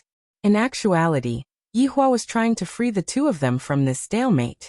If there was no breakthrough, the stalemate between the two of them would never be resolved. Today, I'm going to make Song Kong Hong understand that this woman is no longer the woman that you imagined her to be. She was someone else's woman. She can hurt you. Don't have any more illusions. Chapter 768. Your Majesty, I'll spar with you. Mu Ran hastily accepted the challenge without hesitation. Song Kong Hong was just an ordinary fighter. He was no match for Mu Ran. Mu Ran, are you going to give up your last chance to save yourself? Don't use your personality to challenge my bottom line. Yihua shouted out gravely. Mu Ran went silent. If he angered this emperor again, Tang Wei and the others would be implicated again. Everyone move aside. Yihua shouted out faintly. His subordinates retreated to the side, leaving an empty space in the middle. Tang Wei helped Mu Ran to stand up and stood at the side. Mu Ran stared at that tall figure as her beautiful eyes were filled with worry. She could feel that Song Kong Hong was against her. But why would he stand out to protect her every single time? She truly couldn't understand. But no matter what, Mu Ran was still moved when she saw that resolute back view. She prayed to the heavens that Song Kong Hong would not be injured. Even if he had to suffer the pain, they were all good people, and he was the one who put them in danger. At this moment, Moonlight's emotions were very complicated. She slowly turned around and looked at Song Kong Hong, who was wearing a mask. Song Kong Hong also turned to look at Yuehua. Her face under the mask was a little strange. It was tense and relaxed at times. It was as if he was in a very complicated mood. Isn't Yuehua the same as well? However, since his honor has already spoken, how can I possibly disobey his order? Kai Yin, who was standing not too far away from Yuehua, was also very worried about his two subordinates. On the day of Yuhua's wedding, the relationship between Yuehua had already become stiff. And now, his honor is lighting a fire on this relationship. Could it be that his honor wants Song Kong Hong to completely give up on him? As the people involved, Moonlight and Sky Hong did not understand this logic. Seeing that Moonlight was just inches away from him, Song Kong Hong lowered his body slightly and got into an attacking stance. The aura of a doja immediately spread out. When Moonlight saw Firmament Hong's action, her beautiful eyes narrowed slightly. Sky Red took the initiative to attack. This 10,000-year relationship was finally going to come to an end today. The aura of a doja instantly spread throughout the palace. Sky Red simply punched Yuhua's face. Yuehua stood still and waited patiently. Mu Ran clenched her fists tightly. Boom. The punch slammed heavily into Yuhua's face, and a dull thud rang out. The huge rebound force sent Sky Red flying, and he crashed into one of the pillars in the palace. Boom. Boom. The dragon on the pillar suddenly moved. It let out a dragon roar, seemingly very displeased. Yihua's gaze turned cold, and the latter obediently fused back into the pillar. Mu Ran was dumbfounded. She thought that the dragon on the pillar had been carved. Who would have thought that the divine dragon was real? Just now, the dragon had appeared and let out a dragon roar, and then it returned to its original state. Could it be that he was hallucinating just now? However, right now, red of blue sky had landed under the pillar, and a trace of blood flowed out from the mask. Fixing one's strength at the level of a doja would not be able to withstand such rebound damage. On the other hand, Yuehua did not attack at all. She only used the weakest defensive method. Even the weakest method was not something a fighter could withstand. Song Kong Hong stood up slowly and attacked Yuehua again. Boom. Song Kong Hong's body was sent flying again. He seemed to be using this method to wake himself up and stop being so stubborn. She was someone else's woman, no longer the Yuehua from before. Blue Sky Red attacked again, and was sent flying again. Mu Ran, who was standing at the side, was crying. Her heart was heavy as she watched Sky Red's attacks fail again and again. Yuehua was also furious. What are you doing? Was he using such a method to make himself suffer? Sure. You did it. Song Kong Hong punched out once again, and this time, Yuehua finally moved. A water pillar gushed out from Yuhua's body and directly grabbed onto Song Kong Hong's fist. The water pillar then condensed into another fist and fiercely punched onto Song Kong Hong's abdomen. Boom. A shockwave was actually created by this punch. Song Kong Hong. Mu Ran couldn't help but shout out. Yuehua instantly released an oppressive might and pressed Mu Ran onto the ground, making her unable to move. This is something that my subordinates have only seen. I have to settle this matter today. Blood was flowing out from under Song Kong Hong's mask. Feeling Yuhua's punch didn't land on his body. Instead, it landed on his heart. Boom. Yuhua punched out once again. Song Konghong felt great. The more Yuhua punches me like this, the more my feelings towards her will fade. Stop punching me. Mu Ran shouted out miserably. She was worried for Song Konghong, completely unaware that the two of them were currently dealing with their relationship issues. Song Konghong raised his left fist, seemingly wanting to punch Yuhua again. However, another water pillar grabbed onto Song Konghong's fist, and Song Konghong's entire body was hung in the air by the water pillar. Then, Song Konghong was punched by the water fist. Suddenly, Song Konghong felt that what Yuhua did was not bad. This way, I won't have to worry about you anymore. Are you living well every day? Are you eating on time every day? Are you happy? Yuhua seemed to have understood as she punched Song Konghong fiercely. However, such a scene caused Mu Ran, who was at the side, to cry. Yihua's subordinates remained silent. They didn't expect that today's matter would turn out like this. After punching out one last time and sending Song Konghong flying away, Yuhua stood at her original spot and remained silent. Meanwhile, Song Konghong had already fainted. Yuhua's control was very good, so Song Konghong's life wasn't in danger. However, Song Konghong, who was under the mask, had a smile on her face. Yihua released Mu Ran's oppressive might, and Mu Ran hurriedly ran over to check on Song Konghong's injuries. Mu Ran felt that Song Konghong's injuries were very serious. This woman is so ruthless. She is actually abusing the weak. Yihua let out a breath. His mood didn't seem to be too good. Today's matter shall end here. Holy Maiden is not allowed to take even half a step out of the palace. After finished speaking, Yihua turned around and left. We respectfully send off our emperor. Yihua's subordinates shouted out respectfully. Everyone took a look at Mu Ran and Song Konghong, then silently turned around and left. Only Li Hun remained at the scene and arranged a place for Song Konghong to stay. Follow me, Li Hun said faintly. The petite Mu Ran carried Song Konghong on her back once again, and her beautiful eyes were still red.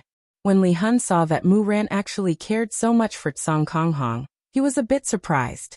It's a pity that a man who is in the midst of falling out of love is completely unable to understand the care and concern of other women.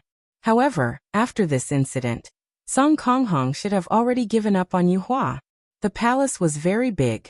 Li Hun arranged the most ordinary palace for Mu Ran and the others to stay in. After giving a few instructions, Li Hun left. Meanwhile, Mu Ran took out all of the medicine that she had and gave Song Konghong's treatment. When Tang Wei and Wei Chong, who were standing at the side, saw how anxious Mu Ran was for Song Konghong, they felt slightly at ease. As for whether or not Song Konghong would have such good fortune, they didn't know. There are a lot of women in this world, but one must definitely find a woman who loves one. And must definitely not find a woman who loves one but doesn't love one back. Chapter 769. Seems like Song Konghong has some luck with women. After getting beaten up by Yuhua, he has Mu Ran taking care of him. What a lucky bastard. But many things can happen in a dozen days. For example, in Gouda Principality, King Feng Yongzhang was receiving two people from Tianliang sect. They were Mu Ran's senior brother and senior sister. Junior sister Mu Ran had only left the sect for a month, but 1.5 months had passed and she was nowhere to be seen. So she had no choice but to come down the mountain to look for her. After all, junior sister was a Heaven Dao expert now, and the sect took good care of her. The two of them stood in the study room casually. Other than Feng Yongzhang, Ding Wenba was beside them. Young Master Tai, Miss Yin, please take a seat. Feng Yongzhang was very polite. They were from Tianliang sect, so he had to treat them well. After all, Tianliang sect wasn't to be trifled with. And he knew why they came today. Tai Hongguang and Yin Ting looked indifferent, as if they didn't care about the king at all. Feng Yongzhang was angry, but he couldn't do anything about it. Where is my junior sister? Yin Ting asked coldly. Ding Wenba smiled. Miss Yin, you are talking about Mu Ran, right? Did I ask you? Yin Ting turned to look at Ding Wenba. The latter instantly lowered his head and cursed in his heart. A dog that relies on its master's power. Miss Yin, Mu Ran isn't in Gouda Principality now. Feng Yongzhang smiled. Tai Hongguang said solemnly, Feng Yongzhang, What is Mu Ran's status now? You should know. If you hide her or have other thoughts, you should know the consequences. Why would I? I won't have other thoughts. Feng Yongzheng quickly said, but in his heart, he wished he could cut these two into pieces. Every time he saw these people from Tianliang sect, he wished he could flatten them. I don't want to speak any more nonsense. Where is Mu Ran? We are going to take her away. Tai Hongguang shouted coldly. It seemed that this man and woman weren't to be trifled with. Feng Yongzheng sighed deeply. Truth be told, Mu Ran went to Wuxia Empire. Wuxia Empire? Yin Ting was puzzled. Why hadn't he heard of such a country before? Yes, this empire used to be called Ling Tai Country. It was occupied recently and called itself an empire. They didn't care about Tianliang sect at all. After all, they didn't report to Tianliang sect when they founded the empire. Mu Ran is merciful and doesn't want the two sides to fight, so he went there alone to gather information. Feng Yongzheng was a scheming person. Yin Ting's gaze turned cold. You actually let Mu Ran go alone. Mu Ran's temper is very stubborn, she won't give in. Right now, it has already been a month, and there is still no news from Mu Ran at all. I'm afraid. Feng Yongzheng's face was filled with worry, seemingly as if it was real. It's already been a month. Tai Hongguang growled. There had been no news of his junior sister for a month. This was probably not a good thing. After all, junior sister was now a heavenly law doja. Feng Yongzheng nodded and said in a deep voice, I watched Mu Ran grow up. I won't let this matter rest. I've been making arrangements for sending troops these few days. Tai Hongguang and Yin Ting took a look at each other. Right now, finding junior sister is more important. What is there to be afraid of for a small empire? Without saying anything, the two walked out of the study room and flew into the sky. After seeing the two left, Feng Yongzheng snorted coldly. What kind of joke is this? Isn't this just relying on the Tianliang sect that is behind them? Your Majesty. Ding Wenba, who was at the side, called out in a low voice. Speak. It is time to pave the way for the fourth prince. Ding Wenba suggested. After hearing that, Feng Yongzheng paused for a moment, then said, Speak. Wuxia Empire cannot be allowed to be destroyed by the Tianliang sect. Right now, the fourth prince needs to go on a war, and Wuxia Empire is the best choice. What you said makes a bit of sense. Just now, I had also told them about the matter of sending troops out in front of them. From the looks of it, it is time for us to pave the way for Yin. Your Majesty is wise. After all, Mu Ran had the identity of a saintess in Guda Principality, and furthermore, she was also a heavenly law doja. Even if Guda Principality didn't come looking for Mu Ran, the Tianliang sect would definitely come looking for Mu Ran. It doesn't matter who comes looking for Mu Ran. I will kill every single one of them. If a group of people comes, kill them all. Let the entire Northern Liang sect know that Wuxia Empire is the most stable place for them to live in. Very quickly, Tai Hongguang and Yin Ting found the location of Wuxia Empire. Senior brother, should we go back and report this? Yin Ting asked faintly. Tai Hongguang appeared to be very relaxed. There is no need to report a small empire. As long as Mu Ran is still alive, we will naturally be able to snatch it back. If something happens to Mu Ran, then this Wuxia Empire will have to be prepared to suffer the wrath of the Tianliang sect. Yin Ting replied lightly. The two of them quickly flew towards Wuxia Empire. The two of them had the strength of a rank 9 doshi, and they could basically walk unhindered in these empires. In less than an hour, the two of them saw the outline of Wuxia Empire, and they couldn't help but be startled. Senior brother, is this Wuxia Empire?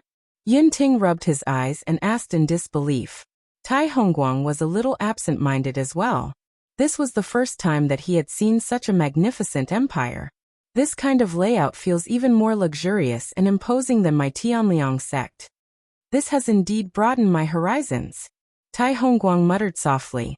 Such a city was indeed something that people yearned for. Even if the Tianliang sect were to move here, it would definitely not be bad. Yin Ting suggested softly. Senior brother, I feel that this Wuxia Empire is not ordinary. It is best that we return and report to Master, and see what decision Master makes. Hearing Yin Ting's words, Tai Hongguang seemed to have lost a lot of face. It was as if he was frightened by the other party's imposing manner and wanted to return to find reinforcements. Therefore, Tai Hongguang wasn't afraid at all. What is there to be afraid of? They are just paper tigers. Junior sister might have been captured. Yinting paused for a moment and took a deep breath. Then let us find junior sister first. Junior sister is definitely locked up in the palace now.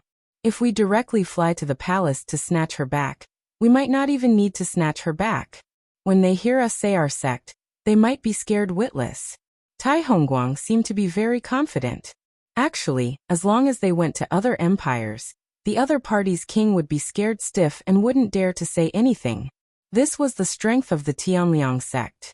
In the Northern Liang sect, they were the sky.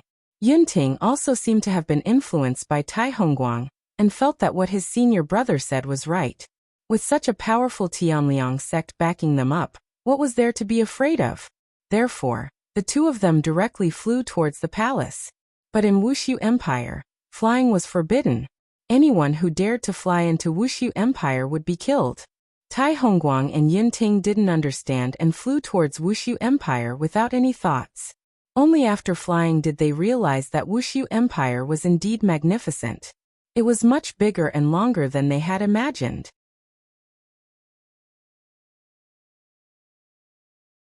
Chapter 770.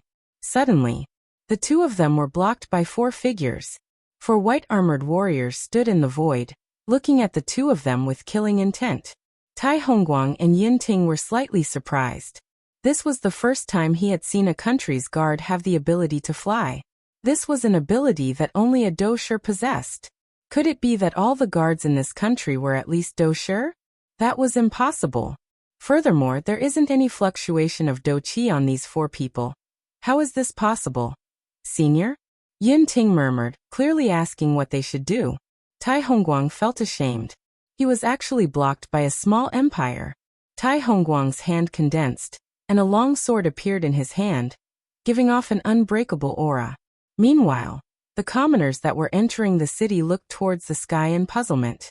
They were able to see the sky, but they were only able to see 6 little black dots. Was this an intruder?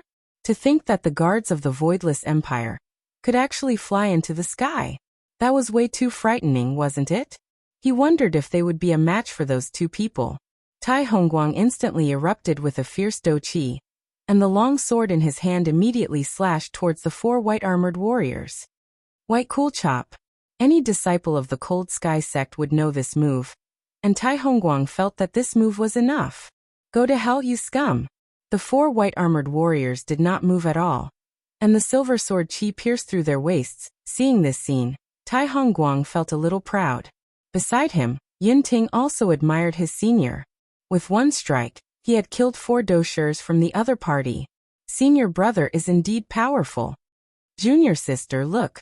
It's just Essos, Tai Hongguang said proudly. Senior brother, you're really amazing. Yinting gave him face and praised him. As expected, Tai Hongguang became even happier after hearing his junior sister's praise. However, the two of them realized that the 4 people opposite them were expressionless, as if they were not injured at all. Senior brother. Yinting had a bad premonition. Tai Hongguang also noticed the abnormality, because none of them was bleeding. How was this possible? His sword qi had pierced through their abdomens. There was actually no blood. Were they not human? White-armored warriors, they are all filled with snow water. Do you think that they have blood or not? An inconceivable scene occurred. The abdomen that had been cut off had actually merged back together. Tai Hongguang's eyes were filled with shock, while Yinting, who was beside him, immediately condensed a long sword. One of the white-armored warriors said coldly, barging into Wuxia Empire. Die. Just as the word die was uttered, Yinting saw the person disappear. A section of her hair slowly fell off, as if it had been cut off by a sharp blade. Yinting slowly turned his head to look at his senior brother beside him. He saw his senior brother standing there in a daze, the long sword in his hand falling to the ground. His hands were covering his neck, and blood was seeping out from the gaps between his fingers. I am God. Yun Ting looked at his senior brother blankly, and before he could even finish speaking, his head slid off, and his entire body also fell onto the ground. Yun Ting could not help but shiver. He gripped the long sword in his hand tightly as he looked at the 4 white-armored warriors in front of him. They were definitely not doushers. Senior is a 9th grade dosher. It could instantly kill a 9th tier dosher. Their strength was definitely above that of a dosher. How was this possible? The guards at the city gate were actually dosher. This was simply unprecedented. Junior sister actually went to such a place alone. She must have a slim chance of survival. And me. Even my senior brother was stronger than me. And he died. Seems like it will be hard for me to escape death as well. No. I cannot die. I have to report what happened here to the sect. Yun Ting could be seen waving her sword. Then without any hesitation, she turned around and ran. Her speed was so fast that it seemed as if her house was on fire. The 4 guards watched as Yun Ting ran away. One of them moved slightly, then shrunk back, as if he had received some kind of order. Soon after, he disappeared from the sky, dealt with the corpses on the ground, then continued to stand guard. Trespassing into Wuxia Empire. Die. As for letting Yun Ting go, it was to let her go back and secretly report. Waiting for Tianliang sect's revenge. Yihua had already received Yuhua's report. I didn't expect that Tianliang sect would come looking for me first. Regarding Yuhua letting one of the guards go, Yihua praised her, which made me very happy. Yihua had a feeling that there was going to be a good show to watch soon. As long as Mu Ran stayed here, they would find all kinds of excuses to attack Wuxia Empire. After all, Wuxia Empire was too luxurious, and many people wanted to take it for themselves. This was the human heart, it could never be satisfied. Right now Mu Ran was taking care of Song Konghong. This time, Song Konghong was indeed beaten up quite badly by Yuhua, to the point that he couldn't even take care of himself anymore. Mu Ran didn't dislike Song Konghong at all. Although she was a little embarrassed at the start, Song Konghong had saved her time and time again, so no matter what, I have to treat him well. After going through Yuhua's abuse, the weight in his heart had lessened by a lot, and he didn't miss Yuhua as much as before. However, a new problem came. This little girl. She actually saw me naked. And even wiped my body. My body, I have completely lost all my face. Open your mouth, eat. Mu Ran slightly wrinkled her brows, and her tone was filled with anger. Because this Song Konghong was very stubborn. I fed him food but he didn't eat, as if he was throwing a tantrum at me. Song Konghong was speechless. When did I need you to take care of me? Can't a grown man like me eat? Open your mouth. Did you hear me? Mu Ran was a bit angry. I have already taken care of you so much. Yet I don't even know why you are throwing a tantrum. It's fine if you are throwing a tantrum, but why did you have to save me? This is a contradiction. Song Konghong secretly took a look at Mu Ran, and discovered that this girl's eyes were a bit red. Soon after, Song Konghong retracted his gaze and remained silent. After quite a while, Mu Ran stabilized her state of mind, then said lightly, "If you don't treat me well, I won't feel guilty towards you." Song Konghong was saying in his heart, "I am merely following orders to protect you. That wasn't my original intention. Even if you are angry, you should eat your fill first before you get angry." Mu Ran said lightly, then brought the food to Song Konghong's mouth once again. At this moment, Wei Chong walked into the room and coughed lightly. Wei Chong then sent a voice transmission to Song Konghong and threatened him. "His honor wants you to obediently eat your fill." After hearing that, Song Konghong opened his mouth and ate the food. That's right, every part of Song Konghong's body was big, but his facial features were small. Mu Ran let out a breath of relief and looked at Wei Chong gratefully, then began feeding Song Konghong mouthful by mouthful. Looking at this scene, Wei Chong revealed a smile. In actuality, Mu Ran is a good girl. She knows how to take care of people.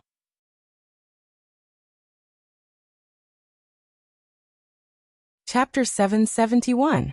Tang Wei, who was standing outside, called Wei Chong out, then looked at the two people on the bed and asked, "Uncle Wei, do you think they have a chance?"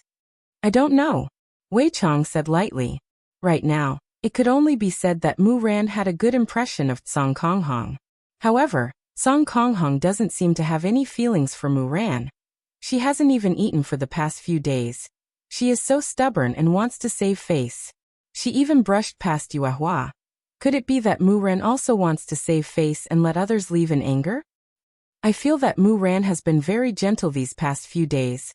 Look at Muran's gaze. TSK. She has completely fallen in love with her. Tang Wei laughed lightly. Look at the current Muran. When she was feeding Song Konghong, her beautiful eyes were filled with tenderness. The most important thing was, Muran didn't dislike Song Konghong for being ugly. This was a very big problem. After all, Song Konghong's face was indeed too horrible to look at. Normal people wouldn't be able to take it. Song Konghong risked her life to save Muran twice. As long as it's a kind-hearted girl, she would be touched. Wei Chang had his own opinion. In this Kangluo continent, girls were rather traditional. It was very normal for girls to devote themselves to someone when they couldn't return the favor. It's a pity. Look at that Song Konghong. She doesn't seem to have any feelings for Muran.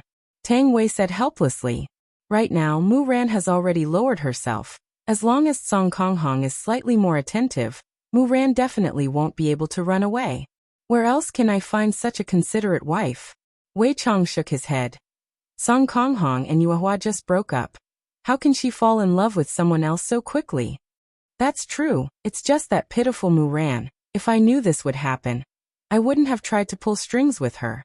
Wei Chang poked Tang Wei's forehead. It's better for you to mind your own business. If you are capable, give me a child. Right now, in Guda Principality, Feng Yongzhang was currently talking to his son, Feng Yun, regarding the attack on Wuxia Empire. Father, don't worry. Your son will definitely return victorious. Feng Yun was very confident. His first general seemed to be about to appear. And as long as he obtained a high-level general, he would be able to sweep through everything. If he got a character like Daji, he would be even more awesome. Feng Yongzhang thought very highly of his fourth brother. He patted his son's shoulder and said, Yuner, father is waiting for your triumphant return. When the time comes, I will set up a banquet for the entire imperial city, and the entire country will celebrate. I won't let you down. However, according to the news from our scouts, the city walls of Voidless Empire are very tall. Is 100,000 soldiers enough? Do we need more?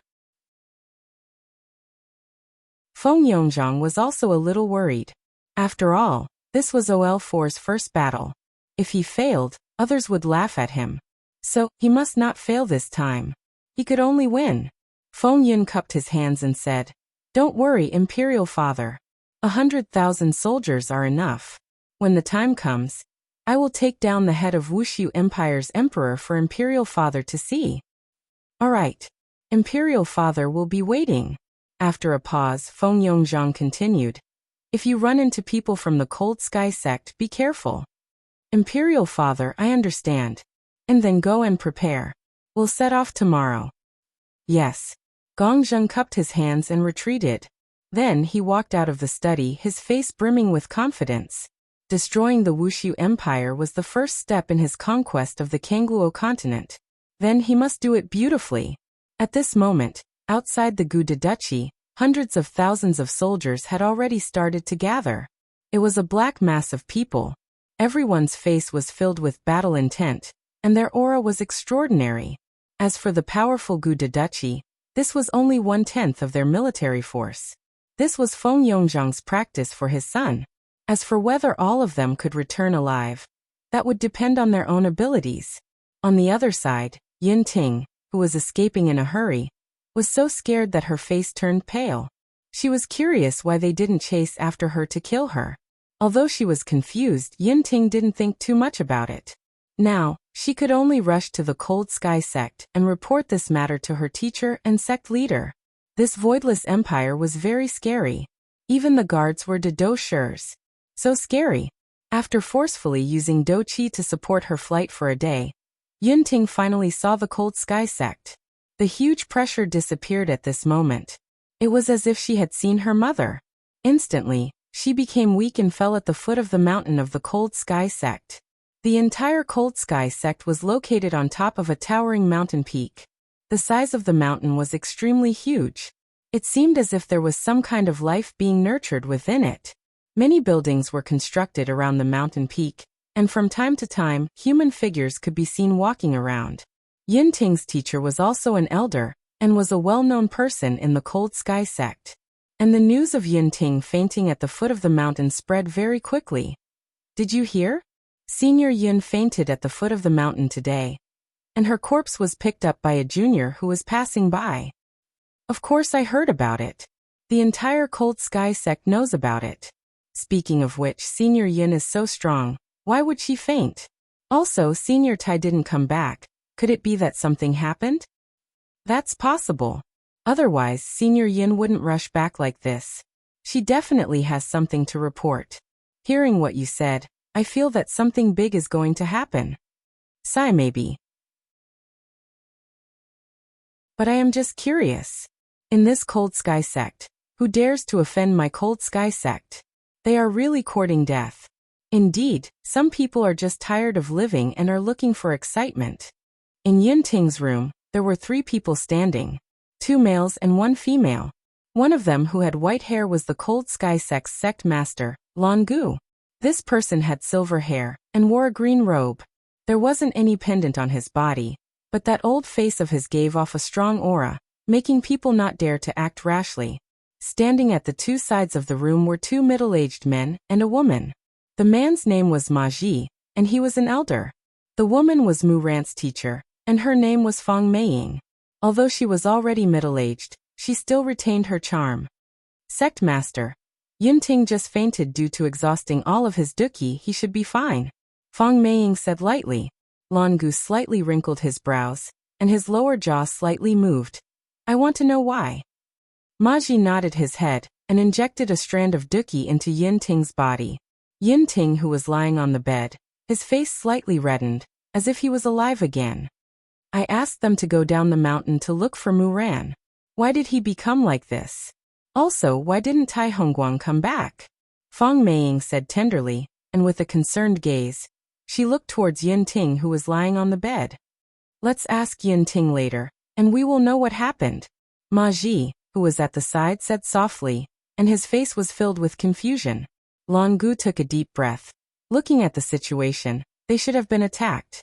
I am afraid that Tai Hongguang is already dead, and Yinting also ran back to report the news.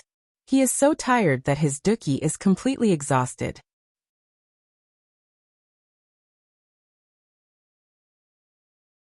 Chapter 772. Just as Ma Ji finished speaking, Yinting, who was on the bed, slowly opened his eyes. Yinting, who opened his eyes, was a bit confused. He turned his head and looked, and his eyes suddenly turned red. Teacher! Yinting cried and threw himself into his teacher Fong Meiying's embrace. Yinting, don't cry, teacher will help you. Fong Meiying lightly caressed Yinting's back and comforted him. He thought that Yinting must have been quite frightened. Longu looked at Yinting with a grave expression and said slowly, Yinting, tell us, what happened? Why are you like this? Where is Mu Ran and where is Tai Hongguang? Yinting stood up from his teacher's embrace and said while choking with sobs, Sect Master, Senior Martial Brother. Senior Martial Brother was killed. Junior Martial Sister Mu Ran was also captured. Hearing Yinting's words, the 3's expression turned gloomy. I didn't expect that someone would really anger Tianliang sect. What guts! Not only did they kill Tai Hongguang, they even kidnapped someone from the Heaven's Law. Who is it? Who dares to do this? Ma Ji questioned angrily.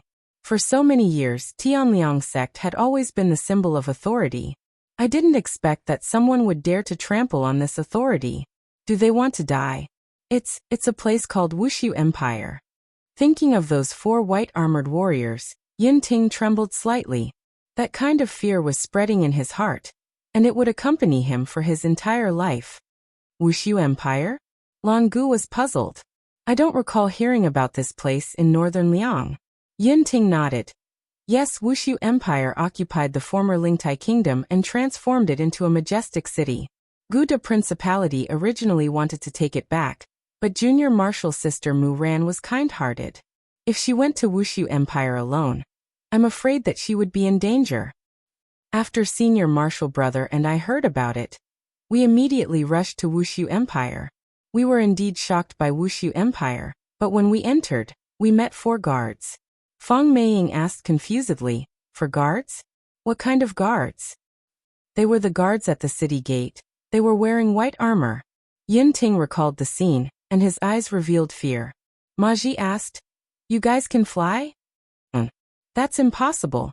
How can an empire's guard be able to fly?" Ma Ji exclaimed with a face full of disbelief.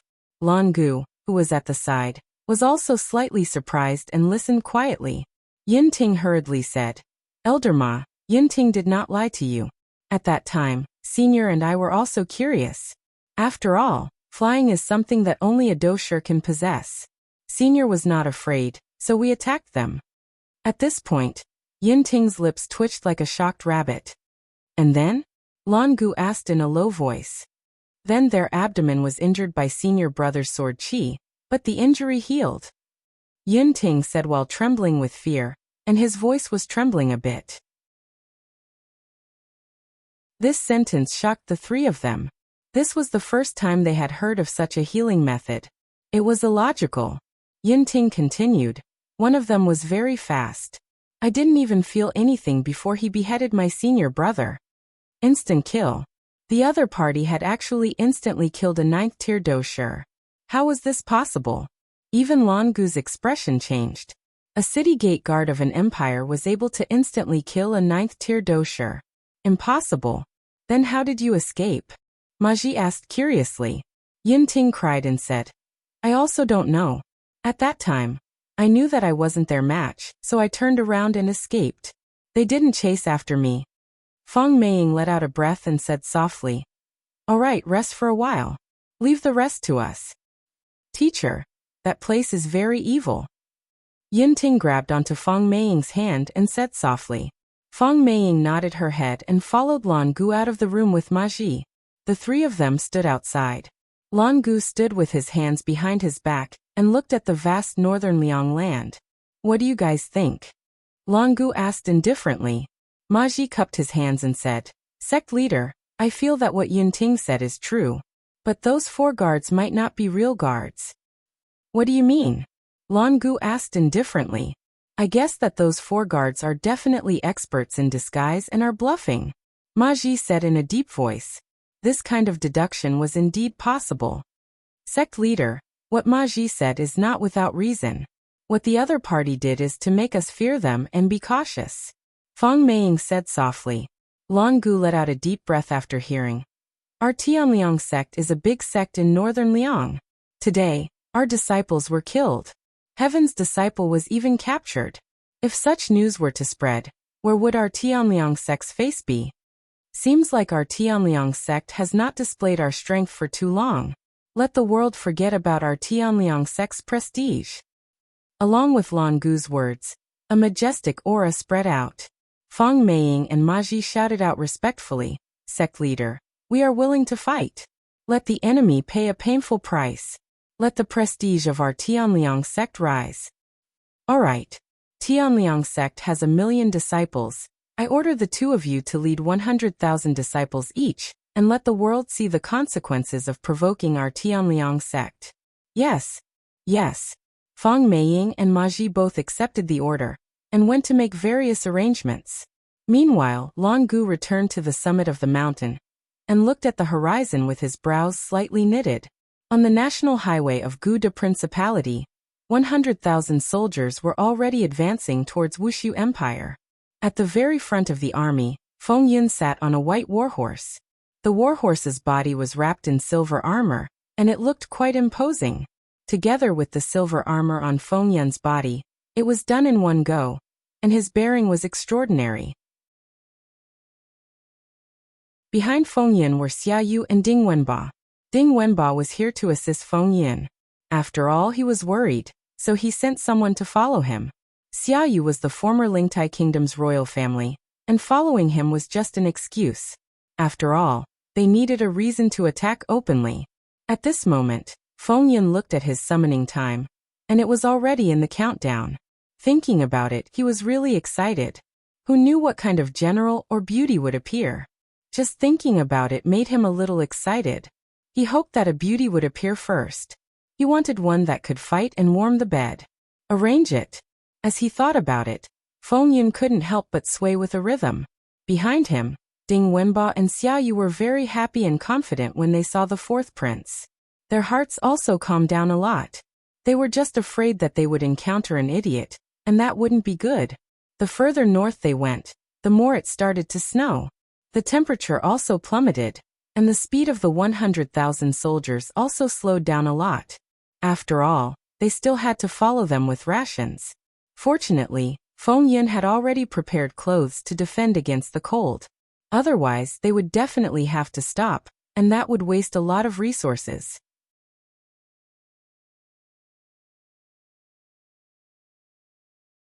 Chapter 773. He wished he could kill his way over right now, cut off everyone's heads, and hang them at the city gates as a demonstration. This was the result of provoking my Cold Sky sect. 2 groups of people were attacking Wuxia Empire. Looking at their speed, the people from Guda Principality should be the first to arrive. After all, they were a lot earlier than Wuxia Empire. However, Tianliang sect had battleships. 10 battleships were carrying 200,000 disciples, and they were heading towards Wuxia Empire. This scale was much larger than the Duchy of Guda. Even the disciples with the lowest level of cultivation were doja. Right now, Yihua was currently having an affair with his sister-in-law, and recently, he fell in love with this kind of feeling. Brother-in-law, does it feel comfortable? Qing Yutong asked coquettishly as she lightly caressed onto Yihua's abs. I really love it so much that I can't bear to let go of it. I wonder if Big Sister has ever touched my abs like this before. Yihua patted onto Qing Yutong's perky butt. Yutong, your martial arts are getting more and more profound. Didn't Yutong want to make brother-in-law happy? Haha, Yutong is still the one I like the most. Yihua felt very comfortable. Being served by his sister-in-law was especially comfortable. This was something that Qingye and Donghuang Baiji were unable to achieve. Qing Yutong pouted her small mouth and said, Brother-in-law, then can you let Yutong feel comfortable as well? Yihua raised Qing Yutong's beautiful face and asked curiously, how do you want to feel comfortable? Brother-in-law, you are playing with Yutong again, you know it. Qing Yutong was extremely bashful. She felt very shy. Yutong then begged me. Brother-in-law, you are so bad. Qing Yutong thumped onto Yihua's chest with her small fists, causing Yihua to feel great. Qing Yutong is just this charming, this kind of temperament that cannot be found on Qingye and Donghuang Baiji. Yihua's finger lightly slid across Qing Yutong's red lips and asked curiously, Yutong, what if our relationship is found out by your big sister?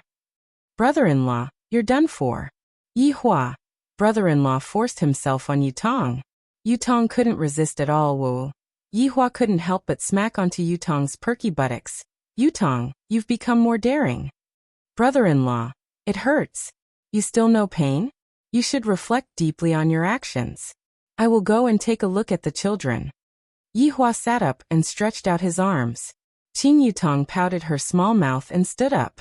With her beautiful body exposed to the air, Qing Yutong carefully helped Yihua get dressed. Brother-in-law, it's a promise. Next time, you must make Yutong comfortable. Yihua pinched onto Qing Yutong's little face. All right, I will let you feel comfortable next time. Really? Qing Yutong was originally joking, and she didn't expect that her brother-in-law would actually agree to it. Hee, when have I ever lied to anyone? Qing Yutong. Brother-in-law is acting cool again, lying to people every day. After arriving at the children's bedroom, Yihua saw that God Yi and Yi Lu were sparring with each other every day. The 2 little fellows were becoming more and more powerful, and it was said that they were currently researching new martial techniques by themselves and testing them non-stop. As for Ali and Yi Yen, they go out of the palace every day to play outside. They are really 2 extremes of character. However, Yihua didn't ask Ali and Yi Yen to be bitter. After all, they were still children, and it was still better for them to play around. In the future, they would naturally work hard to become stronger. Dad. When the 2 little fellows saw that their father had arrived, they both stopped. When there was no one around, they would call him father. When there was an outsider, they would call him father. Yihua nodded his head and stretched out both of his hands. God Yi stood at the same spot without moving. while Yi Lu threw herself into her father's embrace with a smile on her face, then lightly kissed onto her father's cheek.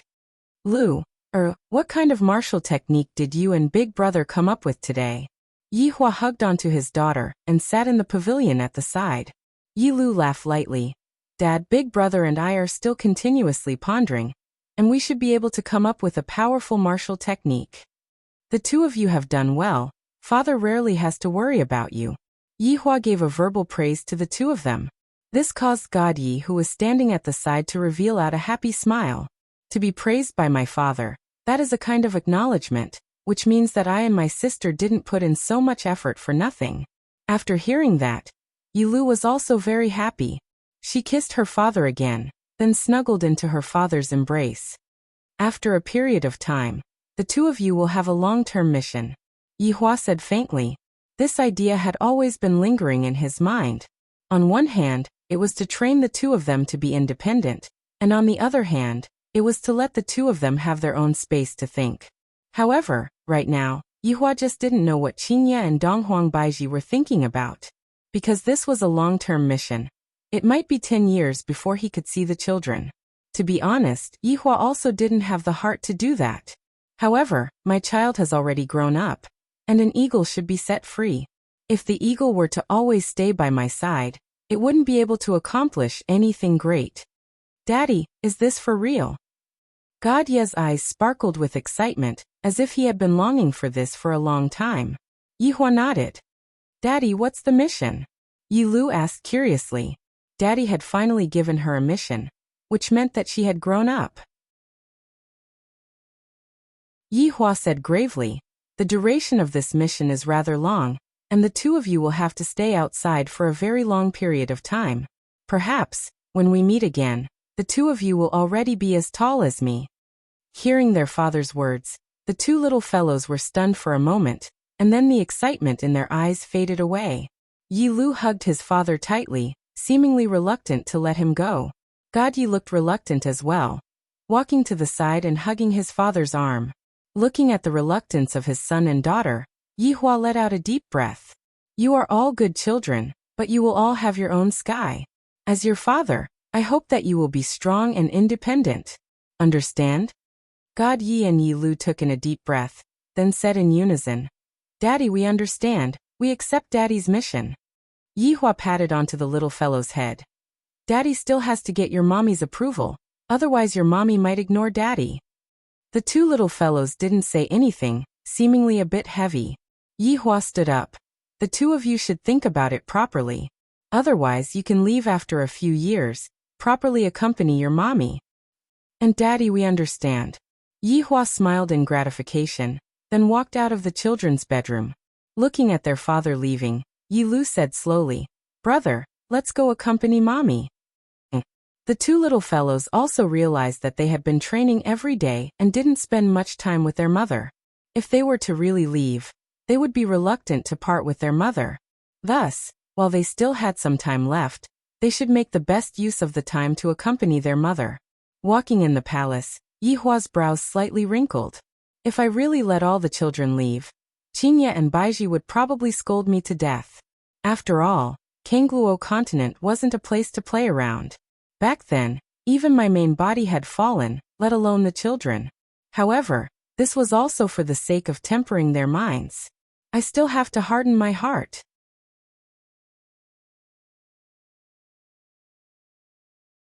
Chapter 774. Long live His Majesty.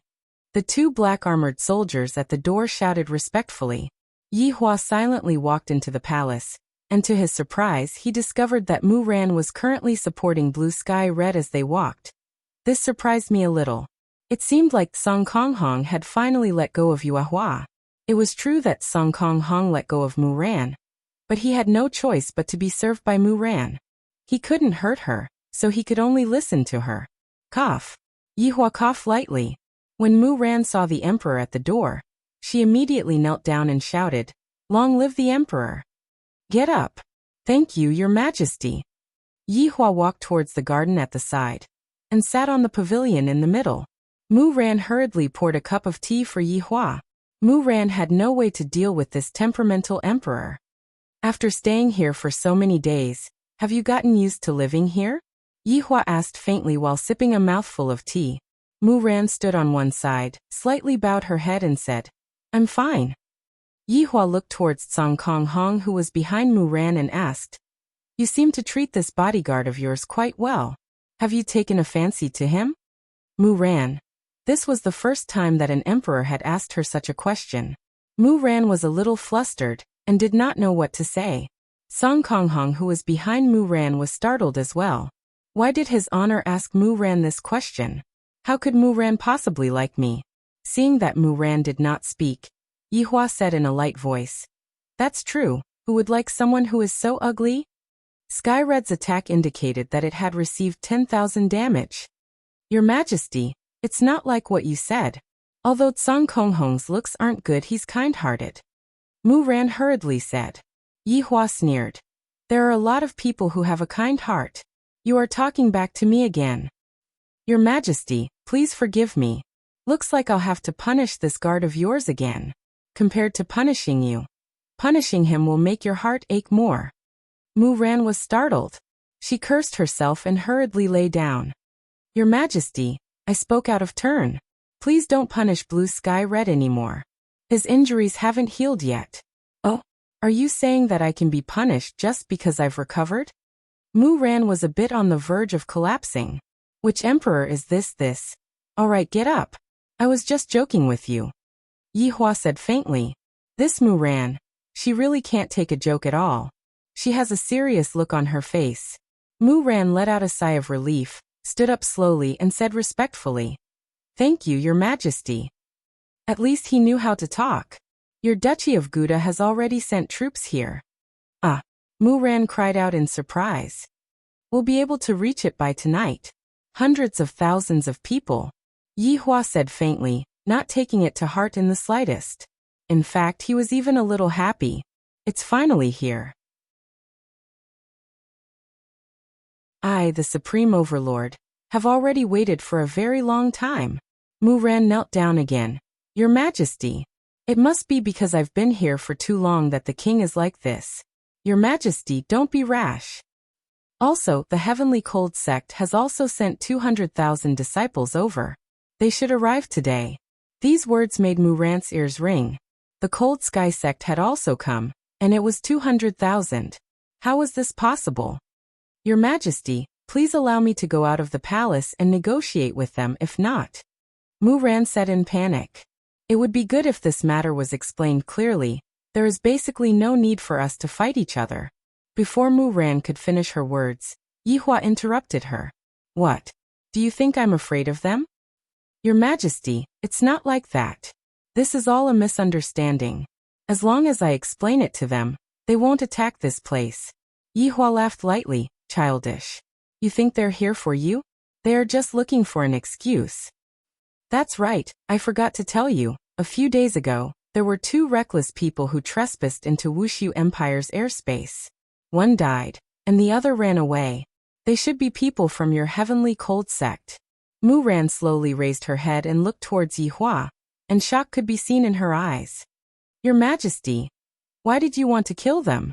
Mu Ran, why did you have to ask such a stupid question? My door is wide open and welcomes everyone, and yet, they trespassed into my airspace by flying. By letting one of them go, it should be considered as giving you face. Yihua said faintly. Letting one of them go is just so that she can go back and report to me. Not because I'm giving you face. Mu Ran's beautiful face was at a loss. For 2 Heavenly Cold Sect disciples to come and look for me. It is very likely that they are my senior brother and senior sister. This Wuxia Empire is incomparably strange. The door is wide open, and you 2 can come in. Why did you 2 have to fly? Your Majesty, was the one who died a man or a woman? Mu Ran asked in a low voice. It's a man. No wonder Heavenly Cold Sect would send out 200,000 disciples over. It must be for the sake of taking revenge. And they had already misunderstood that I was tied up here, and that's why they did this. All of this is because of me. Looking at Mu Ran's sad expression, Yihua asked curiously, My people killed Heavenly Cold Sect's people. Don't you want to take revenge now? I can't defeat you. Mu Ran said lightly. She was very clear of her current situation. If she were to take revenge, then everyone else would have to die. At least you have some self-awareness. There will be a huge battle tomorrow. Do you have any thoughts on it? Yi Hua asked. Your Majesty, I will be able to end this battle. Please believe me. Hihi Muran, you are looking down on me too much. After finished speaking, Yi Hua stood up and left the place. The teacup on the stone table was still giving off steam. Muran sat on the ground in a daze, and her gaze was lifeless. Heavenly Cold Sect and Gouda Principality both came over, and they brought along 300,000 people. And within this Wuxia Empire, just how many guards are there? They have never even seen a regular army before. So how can they possibly be a match for 300,000 people? When the time comes, the ones who are going to suffer will still be the commoners. Song Konghong looked at the despondent Muran and wrinkled his brows. He slightly bent his body, seemingly wanting to grab onto Muran's tiny wrist and pull her up. However, he hesitated, and in the end he still stood at the side and watched. His honor did not say that this battle will end. I still have to protect her. Yi Hua returned to his bedroom, and he was looking forward to their arrival. Just when he walked into the bedroom, he heard the joyful voices of his wife and child, and they seemed to be talking about something interesting. Walking in, Yi Hua saw that it was actually God Yi and Yi Lu who were accompanying his mother. Looking at the smile on Qingye and Donghuang Baiji's face, Yi Hua had not seen this smile for a very long time. He remembered that back then, when Yi Yan had just been born, Qingye had such a smile on her face.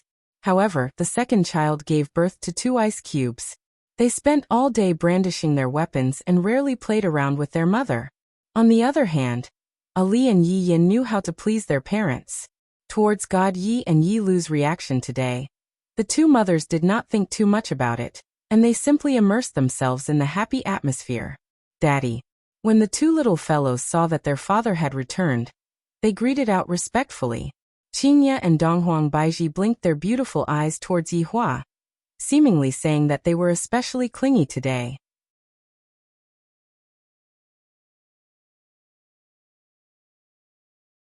Chapter 775. Where are Ali and Yan? Are they not back yet? Yi Hua asked curiously. I don't know where they ran off to. Qingye said tenderly while hugging onto her daughter Lu. Meanwhile, Yi Lu was currently snuggling into her mother's embrace. Because father said that the next time I see mother, I might already be as tall as mother. Right at this moment, Dong Huangli brought her little brother back. Dad, Mom, Ali is back. Dong Huangli already had the appearance of a beautiful woman. In a few more years she would probably be even more beautiful than her mother.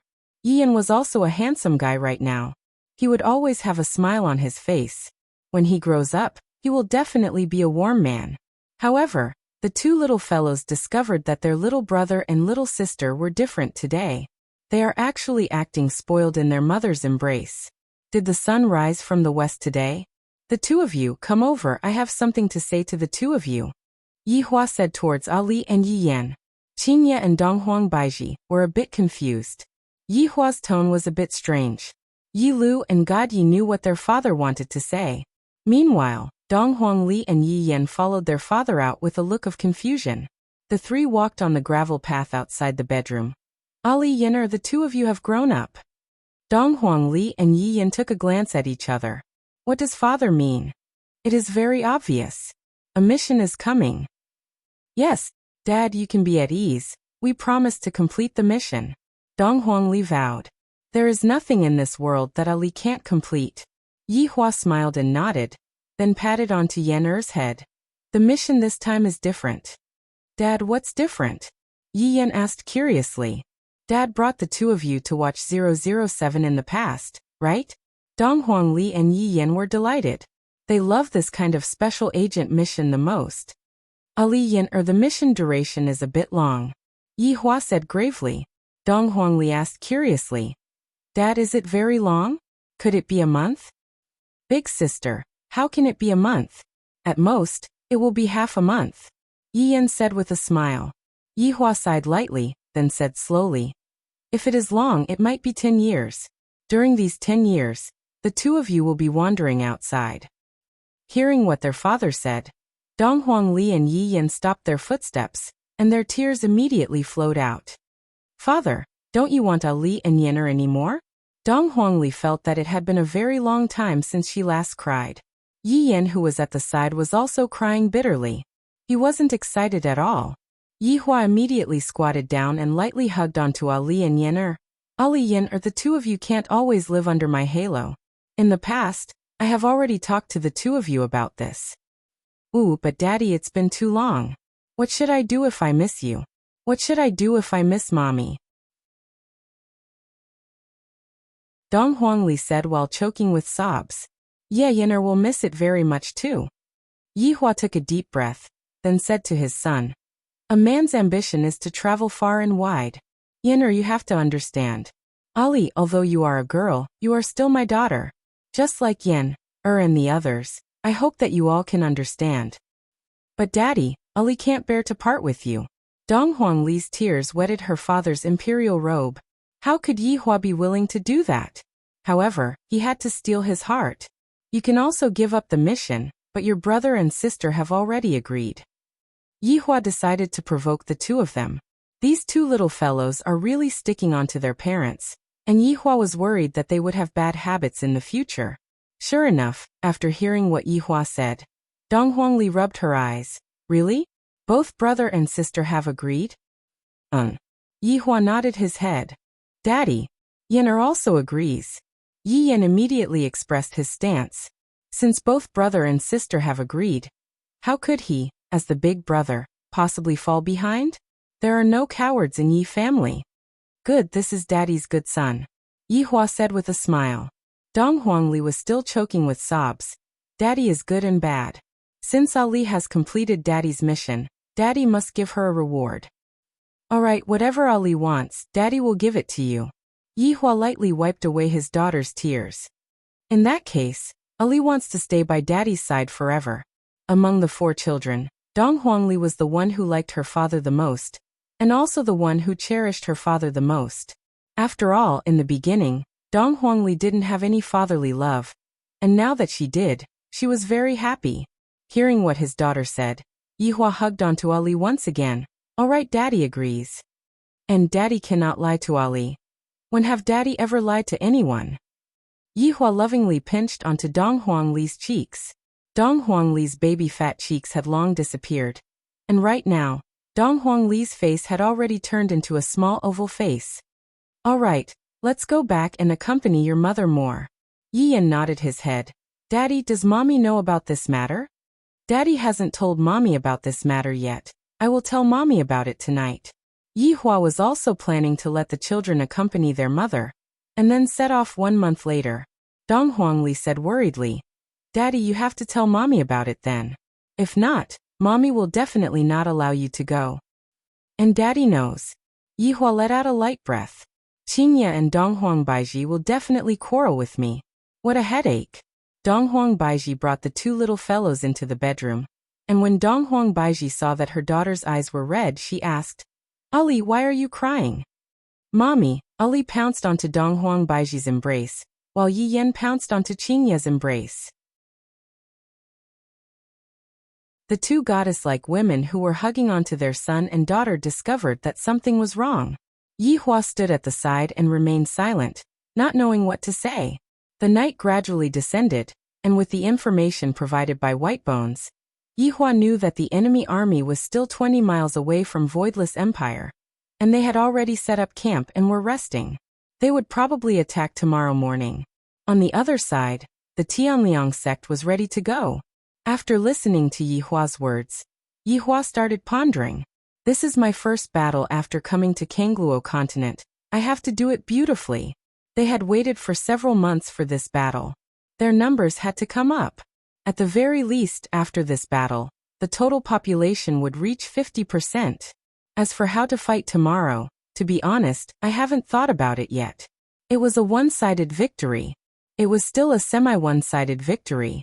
Or should it be like before, giving a little hope and then a little despair?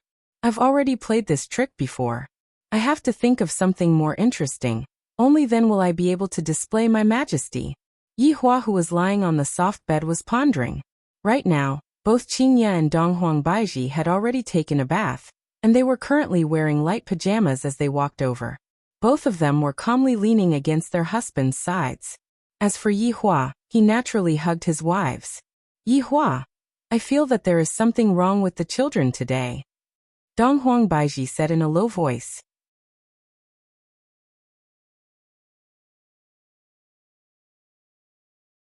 Chapter 776. Listening to the conversation between the two women in his embrace, Yi Hua felt that there was a need to talk to them, because I plan to send them out. Yi Hua said faintly. Qingye and Donghuang Baiji clearly did not understand what Yi Hua meant. Give it away? Where are we going? Qingye asked puzzledly. Yi Hua lightly caressed onto Qingye's cheek. A very far away place. Donghuang Baiji immediately sat up and asked sternly, Yi Hua, what is the meaning of this? In the past, I have also told you all that my child is different from others. From a young age, he has to learn to be independent. Now it is about time for him to do so. Hearing what Yi Hua said, the two wives looked at their husbands blankly. You want the children to leave us? Qingye's tone became a bit cold, to the point where it seemed like she was about to quarrel with Qingye.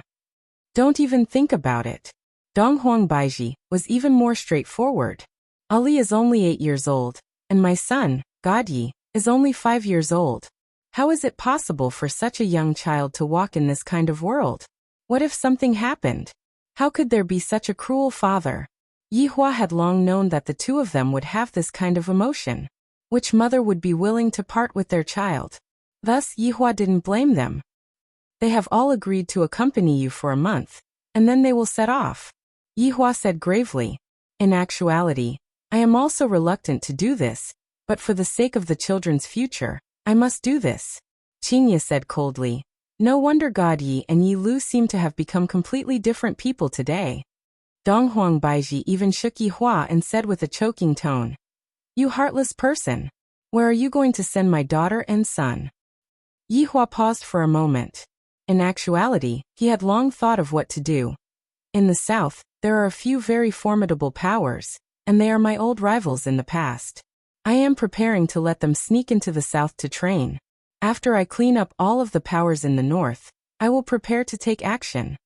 Qingye looked at her husband blankly and shouted out, Ye Hua, you actually used your own child to take revenge. Are you even human? You too. Am I taking advantage of the children? I am giving them a better space to develop. If they stay by our side, what can they develop? What if the child becomes an ignorant and incompetent person in the future? Yi Hua shouted out gravely. How can I, the Supreme Overlord, possibly use a child to take revenge? How long are you going to take my child out of here? Yi Hua, let me tell you. 1 month at most. If not, I will hate you. Donghuang Baiji cried for real. Yi Hua said gravely. If it's fast, it would be around 10 years.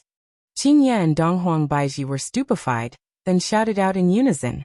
Yi Hua, I'm telling you, unless we die, don't even think about taking them away.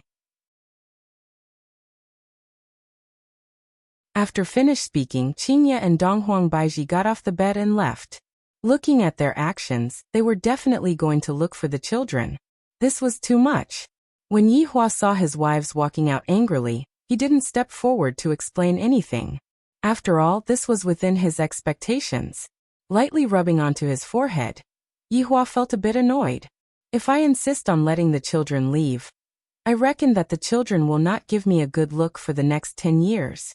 Forget it, I'll just coax him a little when the time comes. This child will definitely be a little uncomfortable when he leaves his parents' side. Wasn't it the same for the main body? Sigh. I should just have a good sleep. There are still important things that I have to do tomorrow. Qingye and Donghuang Baiji directly went to the children's bedroom. After that, the two mothers hugged onto their children and bawled loudly. The little fellows had all fallen asleep, and the mothers didn't say anything and just hugged onto their children and bawled loudly.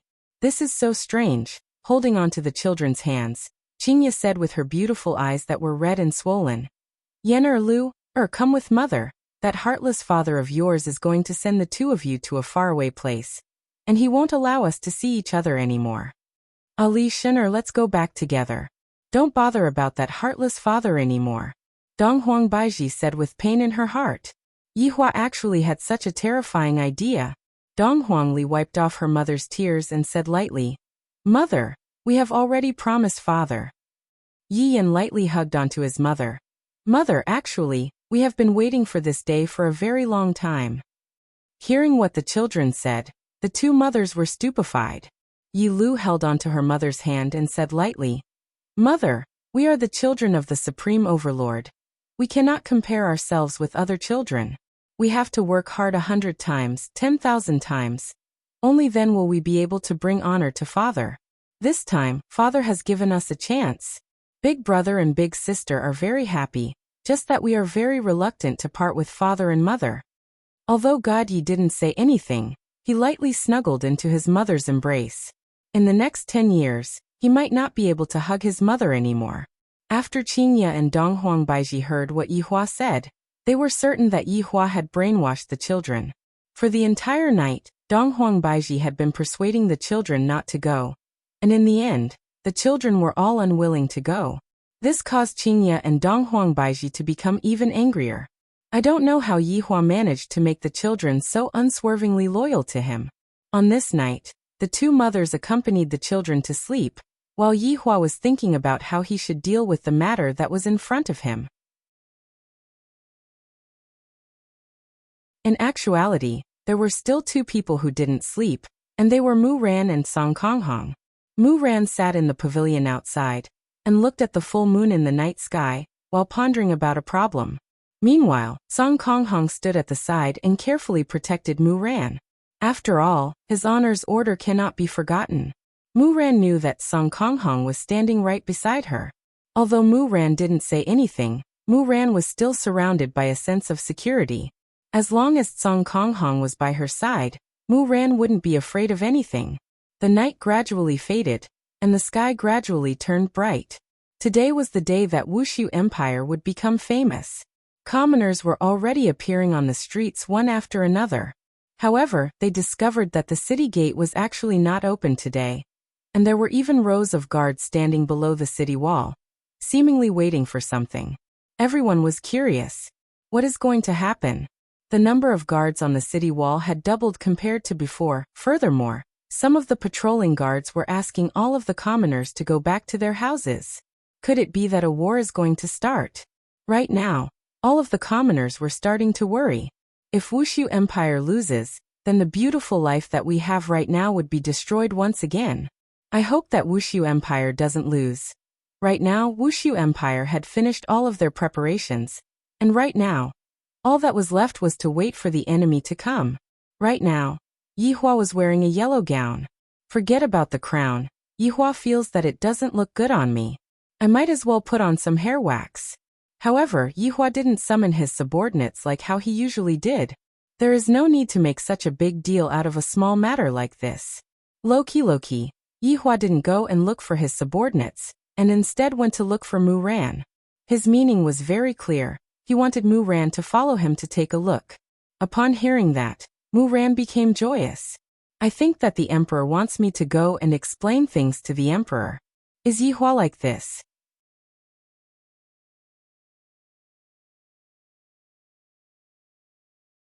Chapter 777. As a bodyguard, Song Konghong naturally followed behind Mu Ran. Mu Ran did not stop Song Konghong from following, as though he was used to Song Konghong standing guard. The three of them walked onto the royal road, and headed towards the city wall. Climbing a flight of stairs that was more than 100 zhang high, a table had already been set up, and breakfast was placed on it. Speaking of breakfast, ever since Qingya and Dong Huangbaiji went out last night, they had yet to return. I reckon that they must be very angry. He had originally wanted to bring them up to show off, but it seemed like that was not going to happen. My emperor. Today it was the blood race sisters, Serena and Serena. This had been decided a long time ago. They were considered new faces, so it was easier for them to show up. Yihua took a look at the two sisters who looked exactly the same as him, and felt that LV Tao, that fellow is lucky. I heard that he had been cuckolded in the past, but I didn't expect that after being cuckolded, he would still have such luck. Looking at this pair of twins, Every detail was exactly the same. It was really hard to tell who was the older sister and who was the younger sister. Today, they even wore a sexy red-made outfit. Interesting. Actually, LV Liang was often confused as well. Even though they had been together for so long, her younger sister, Serena, was much more mischievous. However, as long as she put on an act, she would be exactly the same as her older sister. She would often get one wrong, but it was precisely this feeling that made her feel good. You guys will never understand how great it is to be the subordinate of a supreme being. Not only is this boss valiant, he also knows how to find wives for his subordinates. Where else can you find such a good boss? There isn't one in this entire world. Yihua slowly sat on the chair. Serena respectfully poured fine wine for Yihua, and her big sister Serena was at the side arranging the tableware. Mu Ran stood at the side, looking at the endless snow. Reporting to my emperor. We'll be there in an hour. Whitebone's voice suddenly resounded in the air. This gave Mu Ran a fright. She didn't know where this person was talking to. Just how many powerful subordinates did the emperor have? Got it. This subordinate will take his leave. Yihua looked at the delicacies in front of him. All of them were made by the blood demon. Right now, these delicacies are becoming more and more in line with my taste. Especially this jianbing fruit. The taste is exactly the same as the jianbing fruit, and the jianbing fruit has a bit of warmth to it. This blood demon sure knows how to make me happy. Mu Ran, sit. Yihua said faintly. I wouldn't dare. If I tell you to sit, then sit. Do you really have to make this empress unhappy? Yihua said in a low voice. The matters at home are already vexing enough, and today, I finally have a chance to change my mood. Mu Ran muttered in her heart as she slowly sat down beside him. Eat. Yihua said indifferently, then picked up a pancake that had eggs and ham added on. He took a big bite. How fragrant. Mu Ran also picked one up and handed it to Blue Sky Red. Yihua and the Blood Tribe sisters naturally saw this action of hers. TSK. It seemed that Mu Ran had taken it to heart. However, Song Kong Hong was still in a daze. He was so stupid that he could die. Mu Ran lightly took a bite, and felt that this strange food was indeed delicious. I really want to ask how this food is made, and in the future, I can also make it for her. Thinking of this, Mu Ran shook her head. How could she think like this? Mu Ran, when they come later on, what are you going to do? Yihua finished off Mu Ran in 1 or 2 moves, then leaned on the throne and asked casually. Mu Ran paused and said, Your Majesty, please believe in Mu Ran. All right, this empress will believe you this once. But what if they insisted on attacking? You think you can stop an army of 300,000? Or is it safer for me to keep you here? Mu Ran remained silent after hearing what the emperor said. What the emperor said is right. If I am here, they might not make a move, but if I am outside, they will be able to make a move without any restraints. Yihua looked at Mu Ran and seemed to be a bit silent, then said faintly, I am naturally not afraid of them. It is fine for me to keep all of them here today. I want their blood to dye this snowfield red. What a magnificent scene that would be. After hearing what the emperor said, Mu Ran felt that the emperor was bragging. 300,000 people. How can you possibly stop them? Your Majesty, just let Mu Ran give it a try. Mu Ran will use my life as a guarantee. Yihua laughed. Mu Ran, are you saying that if I fail, your life will belong to me? That's right. Mu Ran will definitely be able to persuade them to retreat. All right. I will believe you this once, but Mu Ran, let me tell you this. If you fail, then don't blame me for being ruthless. These 300,000 people cannot be returned. Yihua said coldly, and a surge of killing intent immediately erupted out from his body. Mu Ran said respectfully, Mu Ran understands. Just that, Mu Ran didn't take Yihua's last few sentences to heart. I thought that it was the emperor's joke, and I can only rely on myself to convince them.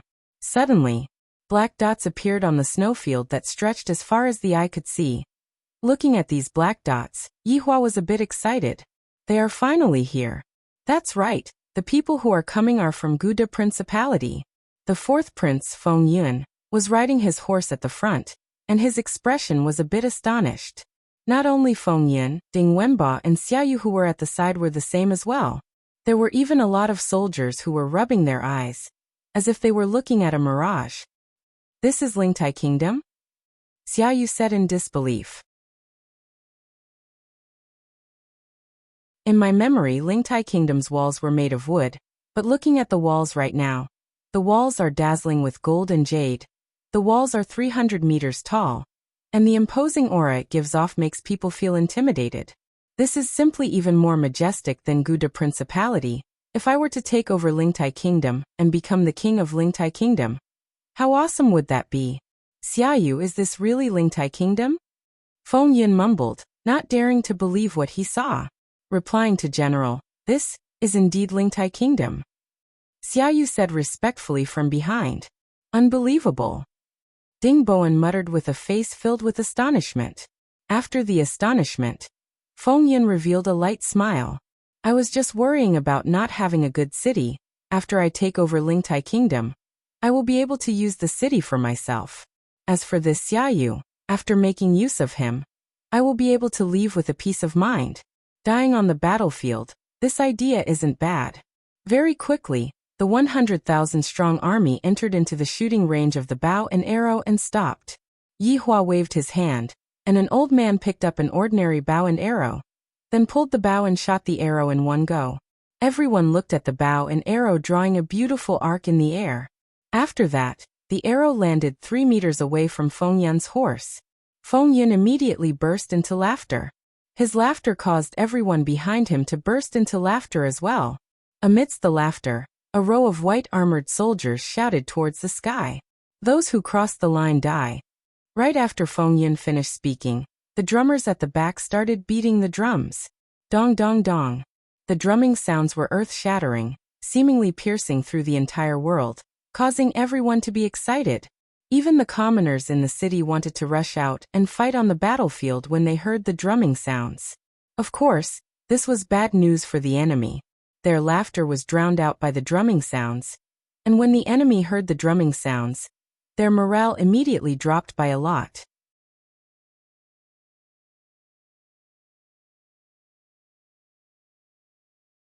Chapter 778. Just as Feng Yin was scolding himself for not bringing a band with him, a black sound suddenly rang out. The sound was so loud that it actually overpowered the sound of the drums. Yi Hua stood up with a smile on his face. Battleship. This is a bit interesting. I haven't seen this thing for a long time. I really miss it a bit. Mu Ran, who was at the side, also looked towards the sky with a taut face. The people from Tianliang sect are here. Feng Yin raised his head and stared at the dark sky, his brows slightly wrinkled. This seems to be the sound of the battleship's horn. General, this should be the people from Tianliang sect. Ding Wenba, who was at the back, reminded softly. Feng Yin really didn't expect that the people from Tianliang sect would also want to get a share of the loot. Right now, I am still relatively weak. I cannot let Wuliang sect discover anything. But to Xiaoyu, the more people the better. This way, it will be more stable. Suddenly, 10 enormous battleships surged down from the clouds. As if they had broken through the clouds, they brought along traces of clouds and mist. This kind of scene was very spectacular, and it was very ostentatious. The 10 battleships were arranged neatly, just like an enormous tortoise shell in the sky. The flag of Wuliang sect was hung on the poles, and there seemed to be a lot of people standing on the deck. They were densely packed. At the start, these people were very excited, but after seeing the scene, they became astonished. From the sky, one could have a good view of Wuxia Empire. The first feeling. The second feeling. The second feeling. The big. The third feeling. The long. Is this Wuxia Empire? Is this still an empire? This is simply even grander than my Tianliang sect. Looking at this dazzling city and that towering palace, this is undoubtedly showing off my heroism. Especially that city wall. It is so tall. When people stand below it, they are just like ants. Ma Ji and Fang Meiying, who were leading the group, were a bit astonished. Hearing Yun Ting say it was one thing, but seeing it for themselves was another thing. At the start, they even felt that Yun Ting was exaggerating a bit, but looking at it now, they realized that Yun Ting was not exaggerating at all. Furthermore, Yunting even said it tactfully, fearing that he would hurt Tianliang's sect's morale. Elder Feng, this Wushu Empire is not ordinary. Ma Ji lightly stroked his beard and said faintly while staring at the man who was wearing an emperor robe on the city wall. Feng Meiying nodded silently. Elder Ma, we should be more cautious. Mu Ran is still in their hands. Yes, but it's a good thing that the Duchy of Gouda is here. Ma Ji smirked. Those people could be used as cannon fodder. Feng Meiying knew what Ma Ji meant, so she silently agreed. If it was really a trap, the ones who would die would be those ordinary people. Her own sect's disciples wouldn't have to die. Come down. Feng Meiying said indifferently. She did not choose to enter through the air because she had a bad premonition. If they attacked from the sky, they would be too densely packed. As long as they destroyed 10 of the battle arcs, they would be finished. Yi Hua looked at the battleship that was slowly descending, and a dense mass of people walked down from the battleship. The number of people walking down from the battleship was double that of the people in Gouda Principality. Looking at the battleship from the top of the city wall, the scene was indeed a bit spectacular. Do you recognize all of these people? Yi Hua asked curiously. Mu Ran nodded and said, I know them all. Introduce them to me. Mu Ran exhaled deeply. The general of Gouda Principality is 4th Prince Feng Yun. Feng Yun, what do you think of this person? Feng Yun is the most outstanding among the princes, and the king also has the intention to give the position of crown prince to Feng Yun. Mu Ran said respectfully. I understand now. This Feng Yun wants to come back and become the crown prince. His idea is not bad, just that he doesn't use his brain. Yi Hua lightly leaned on the city wall and looked at Mu Ran with a playful expression. Mu Ran remained silent. This emperor is so smart, he guessed it so quickly. What about the people from Tianliang's sect? Mu Ran said gravely. The people from Tianliang's sect are my teacher, Feng Meiying, and Ma Ji, Elder Ma.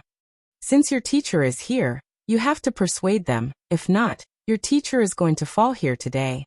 I am not joking with you. Yi Hua said indifferently while looking down at the army that was not far away. With 300,000 people lined up, the scene is truly grand. However, it is useless to have so many people. I can deal with them with just a snap of my fingers. However, that is too easy for you all. Without any fluctuations in your hearts, how can you all display despair and fear? Hearing what Yi Hua said, Mu Ran was a little unconvinced and said lightly, My teacher is a rank 1 Do Huang, and Elder Ma is also at the peak of the King realm. He is also just a step away from becoming a Do Huang. Alright, stop explaining.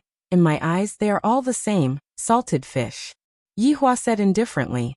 Mu Ran pursed her lips. This is the most boastful emperor that I have ever seen. On the other side, Feng Yun jumped down from his horse and obediently came to the front of Tianliang sect's army. I am Gouda Principality's 4th Prince Feng Yun. Greetings to the 2 seniors. After Feng Yun finished speaking, he cupped his hands. He was very low-key and did not have the airs of a prince at all. However, in his heart, he secretly swore, I will return this scene to you all sooner or later. I, Feng Yun, am a transmigrator with a system. The heavens have destined that I will become popular in the entire Kangluo continent. Ma Ji took a look at Feng Yun, then ignored him. On the other hand, Feng Meiying nodded her head towards Feng Yun. Gouda Principality sure is considerate. Of course. Feng Yun lowered his head and replied while cursing in his heart. Afterward, Feng Yun felt awkward. The other party seemed to have stopped talking, and I have been lowering my head like this. It seems like I am a joke. Furthermore, I am doing this in front of 300,000 soldiers. I have truly lost all my face. Elder Ma, could it be that this is a trap? As a woman, Feng Meiying was rather vigilant. Ma Ji didn't act impulsively and said to Feng Yun, Go and get someone to pass the message. Feng Yun didn't dare to say anything and directly obeyed the order. In his heart, he wished that he could get rid of these 2 fellows. After returning to his own camp, Feng Yun immediately called Xiaoyu. General, what's the matter? Xiaoyu shouted out respectfully. It's nothing big. I just want you to go and pass the message. Feng Yun said faintly, and his expression wasn't very good. Ah. Xiaoyu cried out in surprise. Isn't this a big matter? This is equivalent to sending someone to die. Feng Yun's gaze turned cold. What? Are you thinking of disobeying a military order? I don't dare. Xiaoyu hurriedly lowered his head and replied. Disobeying a military order would result in death, but passing the message might not result in death. This fourth prince is trying to get someone else to do his dirty work. If it's so vicious. Xiaoyu didn't have any other choice and asked, Fourth prince, what do I want to ask? Just have them hand over Muran. All right. Xiaoyu rode on his horse and looked at the city wall in front of him. He had a strange feeling that he was going to die soon. Also, that arrow, just now, it said that those who pass the arrow will die. I wonder if that is true or not.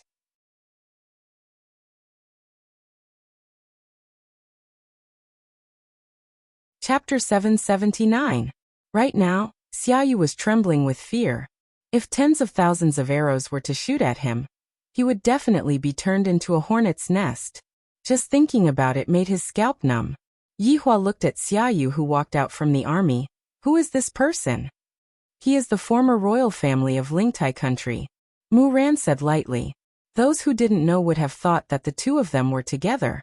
They were actually chatting casually. Yihua understood. So that's the case. Interesting. Yihua waved his hand towards Serena, who was behind him. The latter ignored him and immediately started making arrangements. Xiaoyu rode his horse and arrived at the center of the city. The cold wind caused his arms to become stiff.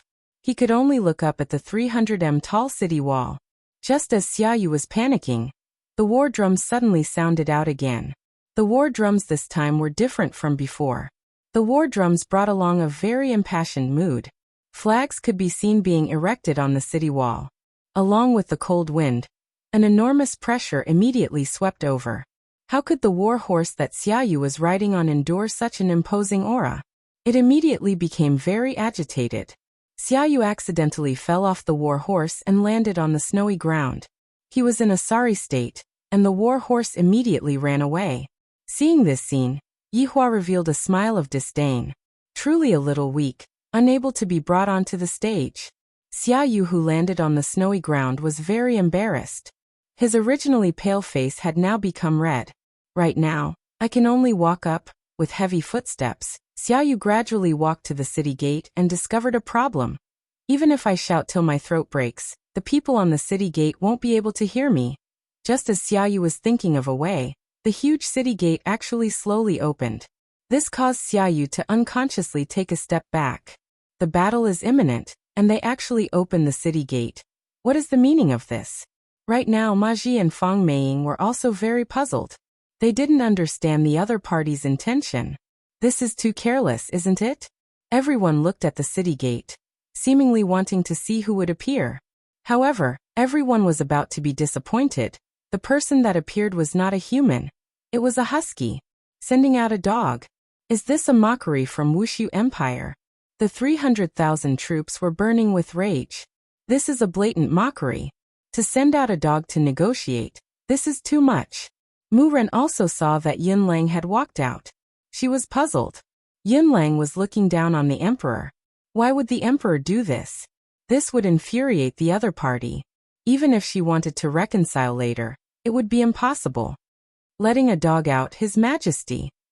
Mu Ran couldn't help but ask curiously. Yihua took a look at Mu Ran, then said faintly, "This is already thinking very highly of them." Mu Ran did not speak. She was thinking about what she was going to say later. Below, Xiaoyu saw a dog walking towards him. That silver fur, those strange eyes, seemed to be revealing something. He couldn't move at all. What kind of dog was this? How could it have such an ability? Yun Lang circled around Xiaoyu and sniffed the air out of conditioned reflex. After that, he discovered that, why did I have to sniff the air? I am not a real dog, I am a fake dog. Seems like I have gotten used to being a dog recently, and all of my actions are subconscious. Yun Lang gave Xiaoyu a disdainful gaze and slightly raised his head. This was the contempt of a king. Suppressing the panic in his heart, Xiaoyu yelled, "Let Mu Ran go. I'll spare your lives."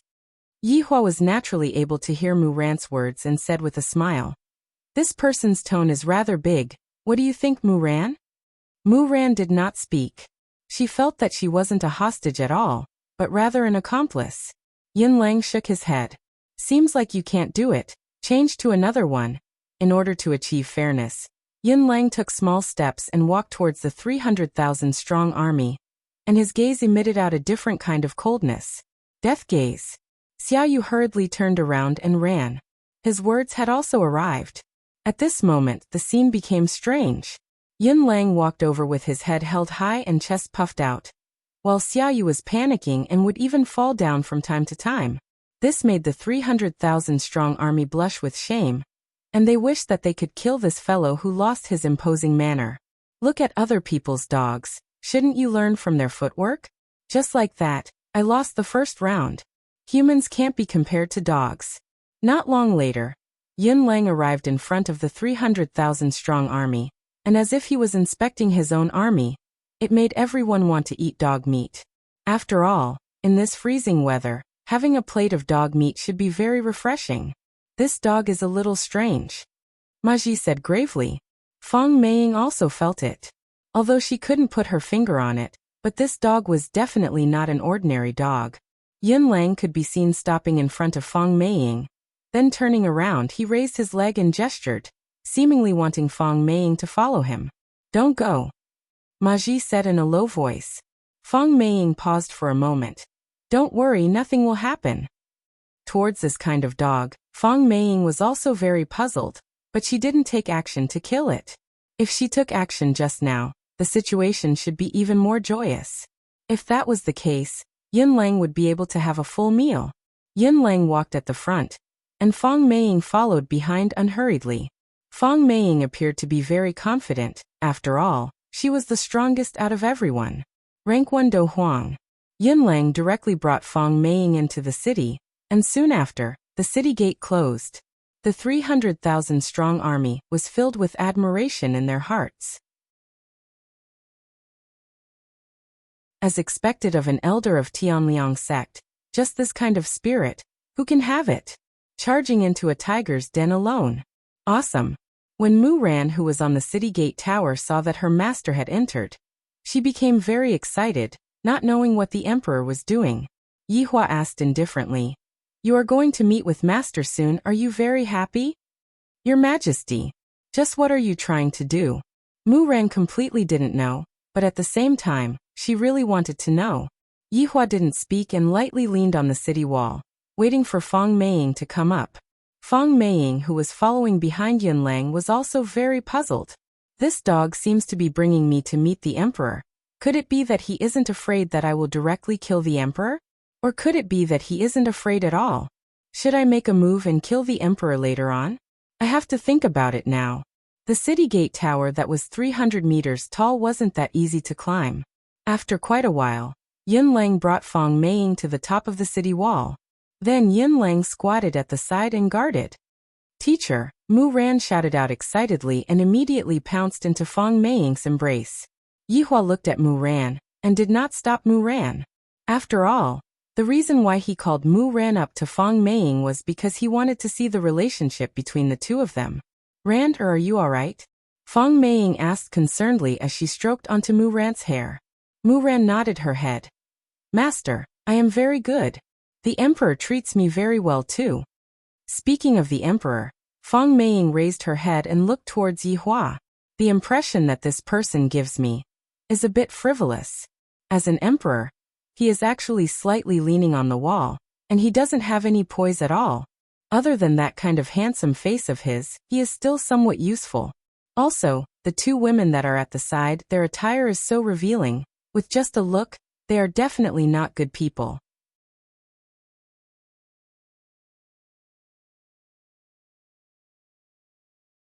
Chapter 780. Should he just kill him now? No. He was an elder of the Wuliang sect. If he were to kill him in this situation, he would definitely be laughed at. After all, the emperor had invited him here. And if he were to kill him, it would be very shameful. After all, the other party looked very weak. Feng Meiying stood in front of Mu Ran, and looked at Yihua vigilantly. Yihua said faintly. Don't be nervous, I won't harm you. Feng Meiying was speechless. I'm considering whether or not I should hurt you. But you said you wouldn't hurt me. Where did your confidence come from? Teacher, nothing will happen. Mu Ran said. Mu Ran seemed to have a lot of trust in Yihua. When Feng Meiying heard Ran Er's words, she immediately felt that something was wrong. Why was Ran Er speaking up for the other party? Was he under some kind of spell? Feng Meiying quickly held Mu Ran's hand and checked her physical condition. Yihua did not stop them and waited quietly. Master, I'm fine. I'm fine, Mu Ran whispered. Feng Meiying was very confused. Ran Er was actually fine, but this was too abnormal. I rather admire this disciple of yours. Yihua said faintly. What do you want? Feng Meiying asked coldly. Yihua laughed lightly. You all brought people to my territory, and you all are asking me what I want to do? There's something wrong with your logic. Of course I'm here to look for my disciple, Feng Meiying said in a deep voice. Is that so? Then, does this emperor understand that once we bring the hostage away, you all will retreat? Yihua asked faintly. Feng Meiying frowned slightly and did not reply. At this time Mu Ran hurriedly advised. Master, the emperor has already promised to let me go. Don't attack. That's right. Mu Ran is right. After all, these are 300,000 lives. Although it looks good to dye the snow red, it's too cruel. Mu Ran was speechless and hurriedly explained. Master, His Majesty didn't mean that. Her disciple had repeatedly interceded with the emperor, causing Feng Meiying to be in a bad mood. The most urgent thing to do now was to take Ran Er away. I'm taking him away. If you want to stop me, then come and try, Feng Meiying said coldly and grabbed Mu Ran's hand. Sure. Yihua didn't plan to force Mu Ran to stay. Follow master. Teacher, wait a moment. Mu Ran hurriedly said to Yihua. Your Majesty, my. Yihua knew what Mu Ran wanted to say. Don't worry, I won't go so far as to make things difficult for ordinary people. Mu Ran nodded, looked at Sun Kong Hong behind her, and reached out to hold her hand. This action made Feng Meiying's face sink. This strong man was wearing an iron mask. What was his relationship with Mu Ran? Thousands of curses floated out from Sun Kong Hong's heart. This Mu Ran actually grabbed my hand in front of so many people. He really wanted to shake it off. But his honor has given me an order. I can't shake him off. Master, he saved me twice, Mu Ran explained. Feng Meiying glanced at Sun Kong Hong and flew back to her camp with the two of them. Looking at the three people leaving, a trace of a smile appeared on the corner of Yihua's mouth. When the 300,000 soldiers saw that Elder Feng had brought them out, they immediately cheered in victory. Elder Feng was truly amazing. This was the first time he had seen someone being taken away by the emperor. This emperor is definitely afraid, and doesn't dare to offend the mighty Tianliang sect. When Feng Yun saw that Mu Ran was brought back, he slightly wrinkled his brows, seemingly not very happy. Why did the other party let Mu Ran go so easily? Could it be that the other party is really afraid of Wuliang sect? This is not a good thing. Tianliang sect brought so many people over. How could they possibly leave so easily? Could it be that Tianliang sect wants to take the city for themselves as well? Feng Yun's guess was indeed correct. Before Tianliang sect came over, Tianliang sect didn't have any thoughts of taking over the city. They only wanted to exterminate the city. However, right now, Tianliang sect wants to take over the city as well. After all, this Wuxia Empire is truly magnificent. If Tianliang sect were to move over to Wuxia Empire, it would also be something that would gain face for Wuxia Empire. After returning to the camp, Mu Ran shouted out respectfully towards Ma Ji, Elder Ma. Ma Ji smiled slightly. Mu Ran, it's good that you are fine. Mu Ran feels guilty for making Master and Elder Ma worried. Ma Ji smiled, then began discussing something with Feng Meiying. Meanwhile, Mu Ran was very puzzled. Didn't Master say that we are leaving? Master, what are you doing? Aren't we going back? Mu Ran asked confusedly. Feng Meiying looked at her disciple and said gravely, Mu Ran, do you know how your senior brother died? Mu Ran nodded her head and said in a low voice, Mu Ran heard about it. Senior brother trespassed into Wuxia Empire's airspace and was killed. However, senior sister is fine. Hearing what Mu Ran said, Feng Meiying and Ma Ji were a bit stupefied. Are you blaming your senior brother for trespassing into someone else's territory? Mu Ran, do you know what you are saying? Feng Meiying reprimanded coldly. Mu Ran also knew that what she said just now was wrong, and felt that she was speaking up for Wuxia Empire. Master, I didn't mean it like that, but if we were to fight today, someone would definitely die. Mu Ran doesn't want.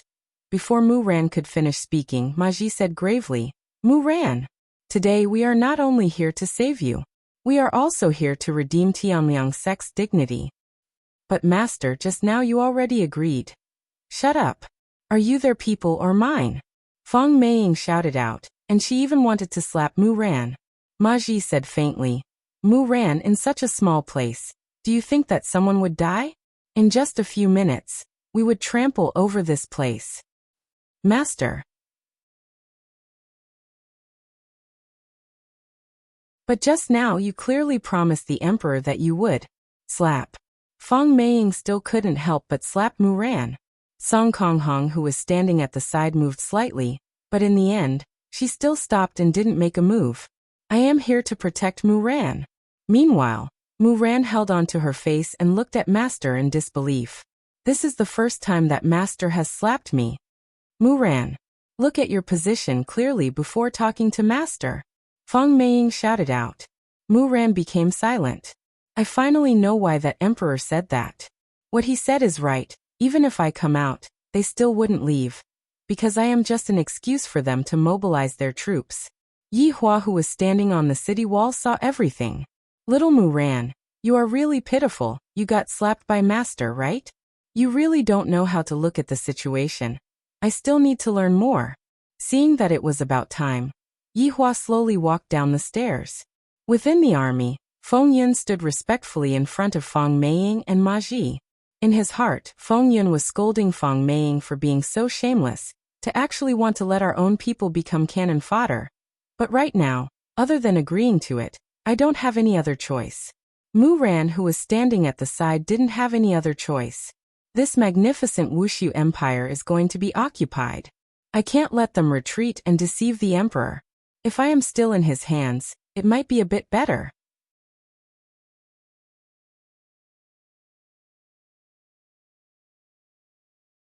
Chapter 781. General, are we going to be cannon fodder? Ding Wenba asked at the side. Feng Yun's expression was gloomy. If I wait until I become stronger, the first one I will destroy will be Tianliang sect. Go and arrange for the siege, Feng Yun said gravely. Right at this moment, Feng Yun heard a cry of surprise coming from outside, and immediately walked out of the tent. Wuxia Empire's gate could be seen opening once again. This time someone came out. 2 rows of white-armored warriors walked out of the city gate in an orderly manner, forming a long line. Suddenly, a golden carpet was laid out from the city, and it just so happened to be in the middle of the white-armored warriors, giving off the feeling of a nouveau riche. 300,000 people are just quietly watching. What is the meaning of this? The 2 rows of white-armored warriors suddenly stopped their footsteps and stood facing each other. They instantly raised the flag of Wuxia Empire and crossed it together. And in the city, 3 figures appeared. Yi Hua stepped on the golden carpet, and the Blood Race sisters followed behind him. The 3 slowly walked out. Everyone took in a breath of cold air. This emperor sure knows how to act cool. And there are 300,000 spectators watching him act cool. Right now, Yi Hua was feeling very good. Although there wasn't any big scene, this kind of low-profile acting cool still felt very good. After walking to the end of the golden carpet, Yi Hua stopped his footsteps. At this moment, the sunlight in the sky suddenly shifted and actually shone on Yi Hua's body, causing the emperor's gown to shine brightly, looking very dazzling. This added a different kind of acting cool. 300,000 people looked at this emperor, and their minds were all stupefied. This is the first time. This is really the first time. Yi Hua, who was standing below the flag, said to the 300,000 people, Heavens! If you all retreat, I will let bygones be bygones. But if you all continue to persist in going about things the wrong way, this snowy land will be the best place for you all to return to. I never lie. Everyone immediately became silent. You are King bragging, right? We haven't even seen the regular army, and you still dare to say that you are going to destroy us. This emperor not only knows how to act cool, he also knows how to brag. Later on, I will let you see what is called awesome. Yi Hua turned around and walked into the city with a smile of disdain on the corner of his mouth. Actually, I can choose not to come out, but I like to be benevolent, so I will still give them a way out. As for their choice, it is unknown. Yi Hua didn't continue going up the city gate and returned to the palace. I will leave this place to the Blood Race sisters. It is more than enough. After all, in this kind of small situation, the Supreme Overlord had already given a lot of face by coming forward to say a few words. When the 300,000 people realized that the Emperor did not go up to the tower to observe, they all laughed. The Emperor had run away, leaving only the two women to watch the show. Even Feng Meiying and Ma Ji felt the same way. There was a light smile on their lips. This city was too easy to come to. It was really effortless to come here. The Emperor was probably preparing to escape through the secret passage, leaving behind two women to bring up the rear. However, Mu Ran, who was behind him, did not think so. The Emperor was definitely not someone who would run away. And those subordinates of the Emperor, only two women came out. Those two women seemed to be standing at the back that day, and those people who were standing at the front didn't even appear. Mu Ran had a bad premonition. Although her teacher had hit her just now, she still couldn't help but to persuade her teacher again. Teacher. But before Mu Ran could finish, Feng Meiying said coldly, Mu Ran, don't think that you can criticize Master's words and actions just because you are the heavenly Tao now. Mu Ran didn't say anything. Meanwhile, on Feng Yun's side, he was already preparing to take action. The exclusive weapon for breaking through the city gate had already been prepared. It was a huge iron rod that was black, big and thick. This wasn't any ordinary fine iron. It was made from meteorite iron, and such a big piece of iron was definitely worth a lot. From this, it could be seen that Feng Yongzhang was also very meticulous this time, giving all of the good stuff to his son. However, Feng Yun was rather smart. He only sent 50,000 soldiers to take the lead and charge at the city gate, and the black rod that was being carried by the wheels of the carriage followed along as well. Kill! 50,000 soldiers roared out furiously, pulled out their swords, and charged towards Wuxia Empire. An austere aura immediately engulfed the entire battlefield. Feng Yun closely observed the situation of the battlefield, and Ding Wenba, who was behind him, wrinkled his brows and said, General, the other party doesn't seem to be moving at all. Feng Yun naturally also discovered that there weren't any archers on top of the city wall, and all of the soldiers were standing on the ground, not having any intention to engage in battle at all. Are they planning to surrender? If that's the case, it's too easy for me, and I have completely given everything to Tianliang sect. All of the benefits belong to them, and I don't even have the chance to get any leftovers, damn it. However, right at this moment, the sky that was originally clear gradually darkened, and snow started falling once again. The density of the snow made everyone puzzled. I have never seen snow falling like this before. Everything in front of me is actually completely blank, just like a snowy sunset. The hands of the Blood Race sisters that were standing on top of the city wall were emitting out white light. During these few years, everyone in the team had been training hard, especially those that were lagging behind. They didn't dare to slack off at all. Strength is indeed very strong. However, from that battle with Nan Wuqi, they also realized that strength isn't invincible. One still needs to know a bit of magic, and this was also the shortcoming of most people. This move of the Blood Race sisters was taught by Yu Hua. Although it wasn't as powerful as Yu Hua, it was still enough. This kind of snowy sunset only appeared on the battlefield, and the 50,000 soldiers seemed to have lost their target. They couldn't differentiate between north and south, and didn't know which direction they should charge towards. Seeing this scene, Feng Yun didn't know why, but he felt a bit happy. Seems like the other party still has some strength, and I thought that I would be able to deal with them with just my own people. Feng Meiying and Ma Ji's originally relaxed expression gradually became grave. This kind of snowstorm is not normal. Mu Ran looked at the spectacle in front of her, and suddenly felt that the Emperor didn't lie to her. The blood of 300,000 people splashed onto the snowy ground. This isn't impossible. The falling snow in the sky gradually turned into hail. The smallest was actually the size of a fist, and the biggest was at least the size of an adult. Falling from a height of 10,000 meters, it was extremely terrifying. Furthermore, the density of the hail made it so that there was no way for people to escape, and the 50,000 soldiers immediately let out miserable screams, and those that had shields immediately raised up. However, when those huge hailstones fell onto the shields, they were unable to withstand it, and they immediately fainted. Then they fell onto the snowy ground and got trampled on by the people beside them, or get hit by the hailstones again. Basically, if the hailstones hit their heads, it would be game over. The miserable screams within the battlefield became softer and softer, and soon, there was nothing left. However, not even a minute passed by, when the snowy sunset dispersed. Only the white snowy ground was left, and everyone was buried within the snowy ground, because there were some places that were still blood red. The remaining 250,000 people were already stupefied. This snowstorm alone buried 50,000 people. This is simply too savage. This is simply inhumane.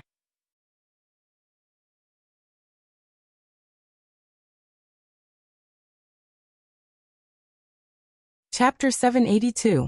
That beautiful face was filled with bloodlust, and her eyes were gradually turning red. This was not a cry, but a sign unique to the Blood Clan. Feng Yun stood outside the tent, not feeling sad for the 50,000 dead warriors, and even felt that it was quite good. Now your Tianliang sect should send troops. You can't let me keep sending people to die. However, just as Feng Yun finished thinking, a disciple came over and asked Feng Yun to go over. Feng Yun, of course, didn't dare to disobey, and went to Wuliang sect's camp. Senior, juniors warriors are all ordinary people. We can't do anything about this situation. Please make a decision. Feng Yun said respectfully. Feng Meiying was silent.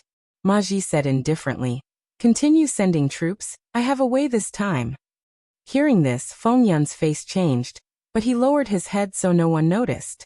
This person is so ruthless. Let all my people die, and then they will find a way to solve this. Tianliang sect is really ruthless. Today I learned something new. Mu Ran, who was standing behind, was also very surprised. Elder Ma actually wanted to send people to die. Is Tianliang sect so unreasonable? Mu Ran had only been in Tianliang sect for a short 3 years. In these 3 years, Tianliang sect didn't have any wars. In Mu Ran's eyes, Tianliang sect was still very good. But today, he saw clearly that Tianliang sect was also a sect that didn't care about human lives. Mu Ran's heart was filled with disappointment. Go quickly. What are you waiting for? Ma Ji shouted coldly. Feng Yun's forehead was bulging with blue veins. Should he say no? If he said yes, and Feng Yun dared to say it, he would die on the spot. A gentleman's revenge is never too late. I, Feng Yun, will remember this debt. Yes. Feng Yun replied respectfully, and then returned to his camp. Ding Wenbo quickly asked, General, what's wrong? Damn Tianliang sect, they're too much. Feng Yun's fist slammed on the table. General, does Tianliang sect still want us to send people? This is too hateful. Then tell me, is there any other way? If I don't obey, we will be the ones to die. Feng Yun rubbed his forehead and said coldly, I swear. I must destroy Tianliang sect. Ding Wenbo didn't say anything, and Xiaoyu was still standing on the side. A short while later, Feng Yun waved his hand. Go make the arrangements. Yes. Ding Wenbo accepted the order and went to make arrangements. This was completely sending others to their deaths. As expected, when Ding Wenbo announced the order, the remaining 50,000 soldiers began to discuss among themselves. Some even disobeyed. However, the general was a ruthless person, killing decisively, immediately suppressing everyone. Soldiers, Cold Sky sect has an idea this time. It won't be like before. Ding Wenbo shouted loudly, as if he was using this method to stabilize the morale of the army. However, Ding Wenbo was a civil official after all. This kind of rhetoric had no effect at all, and it even attracted more retorts. In the end, he was suppressed. However, the soldiers had no choice. There was an order from above. Even if it was an abyss in front of them, they had to jump in. But was it really worth it? Even if he had to die in battle, at least there would be an enemy. Look at Voidless Empire. Their soldiers are all standing on top of the city walls and didn't come down at all. However, their own people have indeed died. The remaining 50,000 soldiers of the Duchy of Gouda slowly walked out. They no longer had the aura of wanting to kill. Every step they took was very careful. Snow began to fall from the dark sky once again, and the scene was exactly the same as before. This caused the 50,000 soldiers to be terrified to the extreme. In an instant, they began to run in disorder. Hailstones had already formed above the clouds, and as long as the hailstones descend, these 50,000 soldiers would fall once again. Solidify. Maji's hands could be seen immediately forming hand seals, and a yellow light could be seen appearing in the sky. A yellow dot could be seen spreading out in the shape of a fan, enveloping the entire battlefield. The heavy snow immediately stopped. The 50,000 soldiers saw that Cold Sky Sect had made their move, and when the hailstones landed on the shield, they were unable to smash into the shield. Gradually, the 50,000 soldiers began to cheer, picked up their blades, and once again rushed towards the city gate. Maji sneered. You dare to be impudent in front of me with such insignificant skills. You are truly courting death. When the hailstones landed on the shield, all of the hailstones shattered. The hailstones were unable to pierce through the shield at all, and the shield protected the 50,000 soldiers below. Just when those 50,000 soldiers were feeling happy, the hailstones in the sky gradually changed. Just like daggers, the hailstones descended from the sky with cold glints. The degree of density of the hailstones caused people to feel numb. Especially for people who had trypophobia, they would feel numb. Countless ice blades forcefully stabbed into the shield, but they were unable to pierce into the shield. Maji was in the middle of releasing the ice blades, and he was continuously strengthening the shield, and cold sweat could be seen appearing on his forehead. Right at this moment, an extremely large ice blade appeared in the sky. Compared to the other small ice blades, those are all ants. This is what Big Brother is. The extremely large ice blade that brought along a cold glint pressed straight towards the shield. Even Feng Meiying was dumbfounded for a moment. What kind of spell is this? It is so powerful. The extremely large ice blade pierced through the shield without any difficulty, and Maji couldn't help but spurt out a mouthful of blood, suffering from the backlash. The extremely large ice blade that landed on the ground was like a small mountain, and in an instant, quite a number of people were crushed to death. Without the protection of the shield, those countless small ice blades that landed on the ground were densely packed, and no one was able to escape from this kind of attack. This was the legendary knife of the underworld. In an instant, all 50,000 soldiers fell onto the ground, and warm blood sprayed onto the snowy ground, forming a magnificent picture.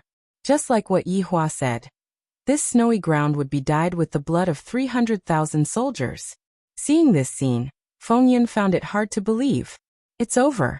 This is the first time I went out to battle, and my entire army was wiped out.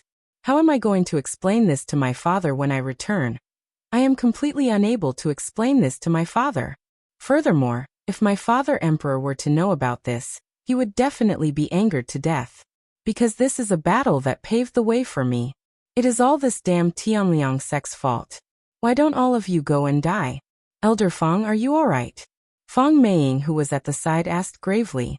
I'm alright, I was careless. Maji said coldly.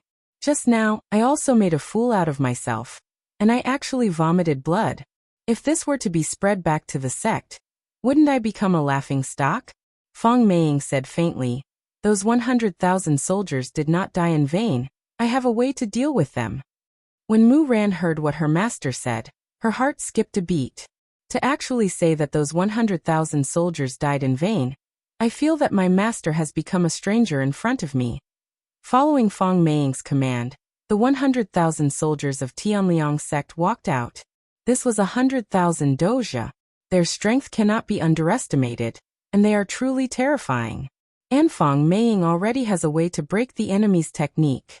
The 100,000 disciples of Tianliang sect shouted out, and all of them started their charging mode. And Feng Meiying had already started his preparations. However, this time, There was no snowstorm. This made Feng Meiying very puzzled, and the 100,000 disciples that were present were all puzzled.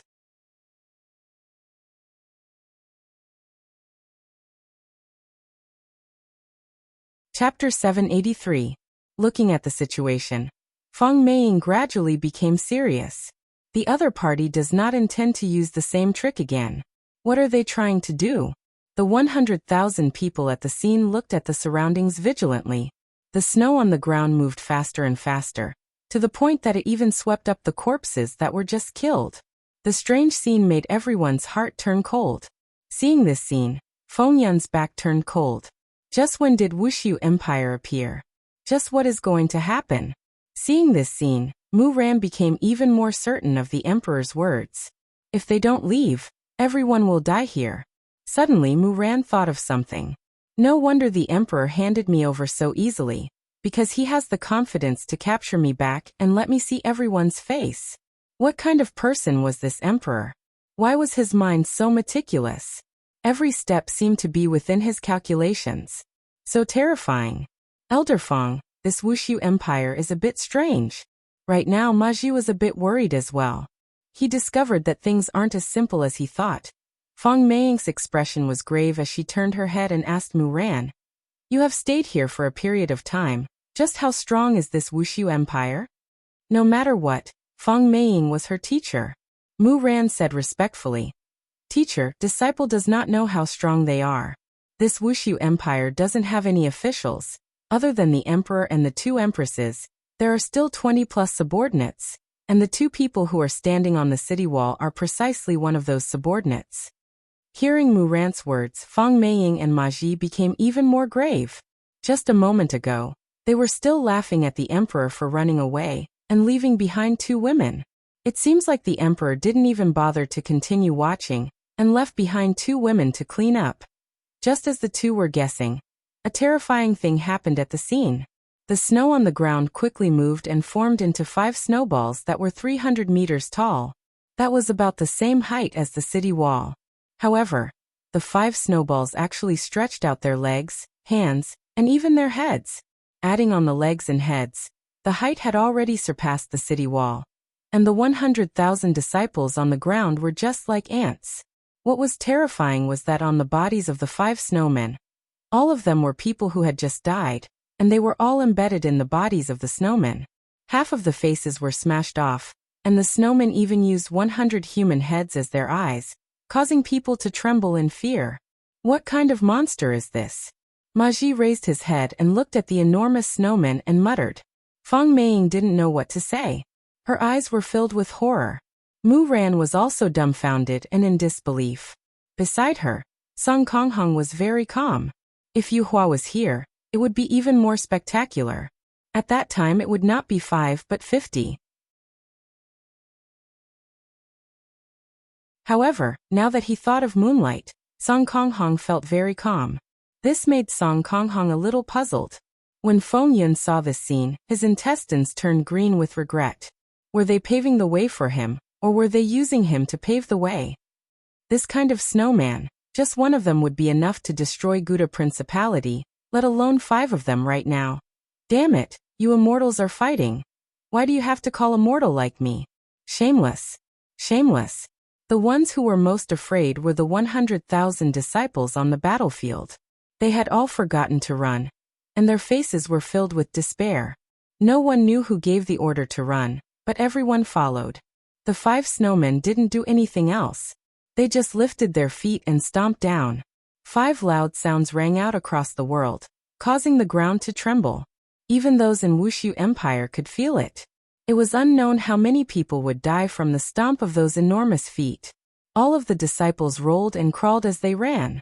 They didn't have any desire to fight at all.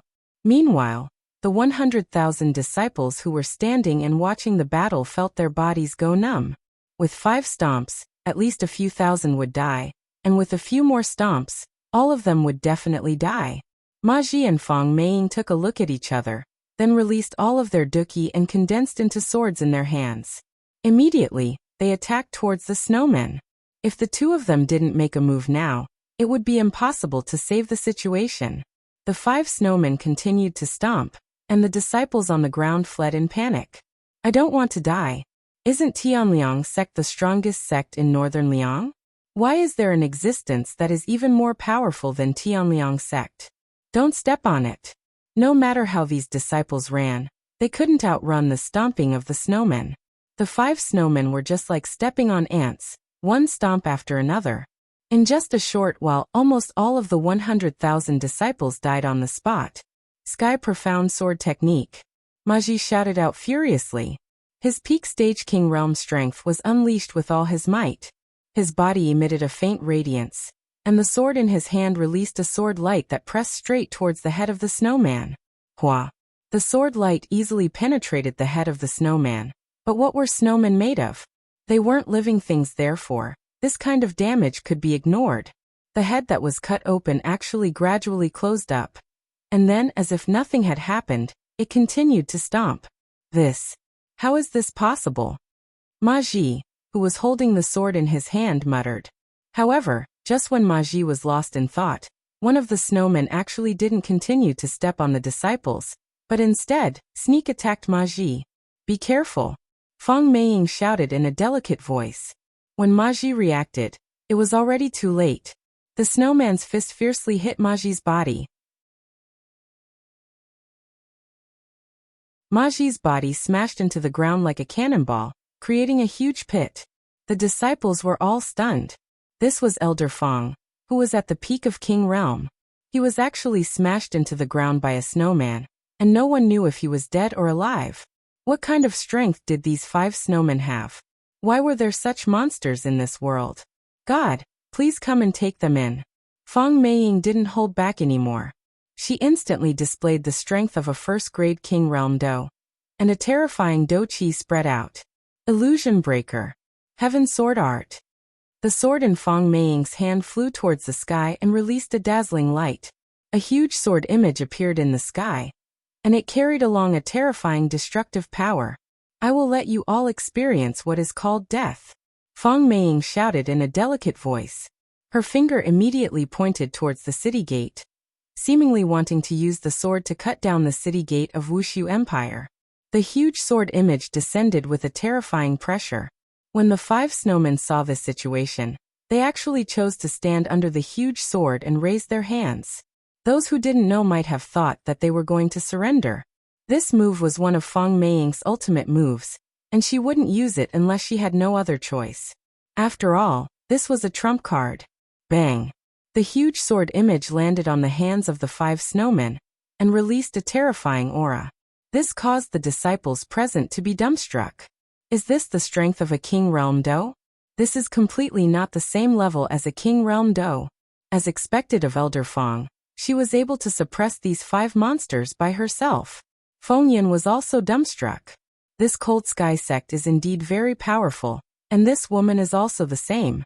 To actually be able to suppress the snowmen, she is truly very powerful. Mu Ran was also very surprised. Teacher is truly very powerful. Bang!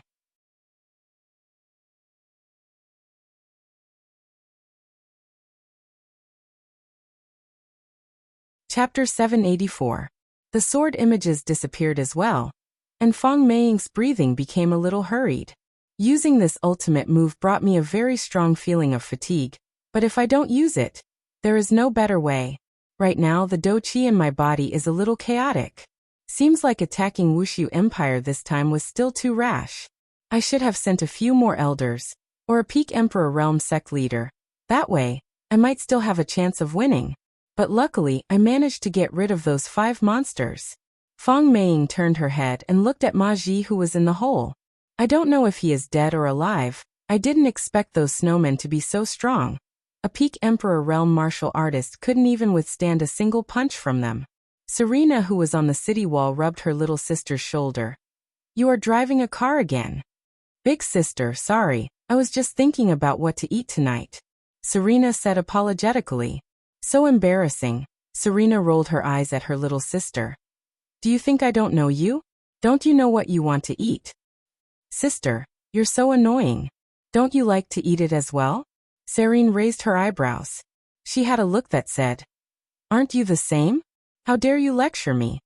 Concentrate, I am doing something. Serena nodded her head seriously. The two sisters started casting again. While Feng Meiying, who was in the sky, was thinking, a terrifying Do-Chi fluctuation gathered below.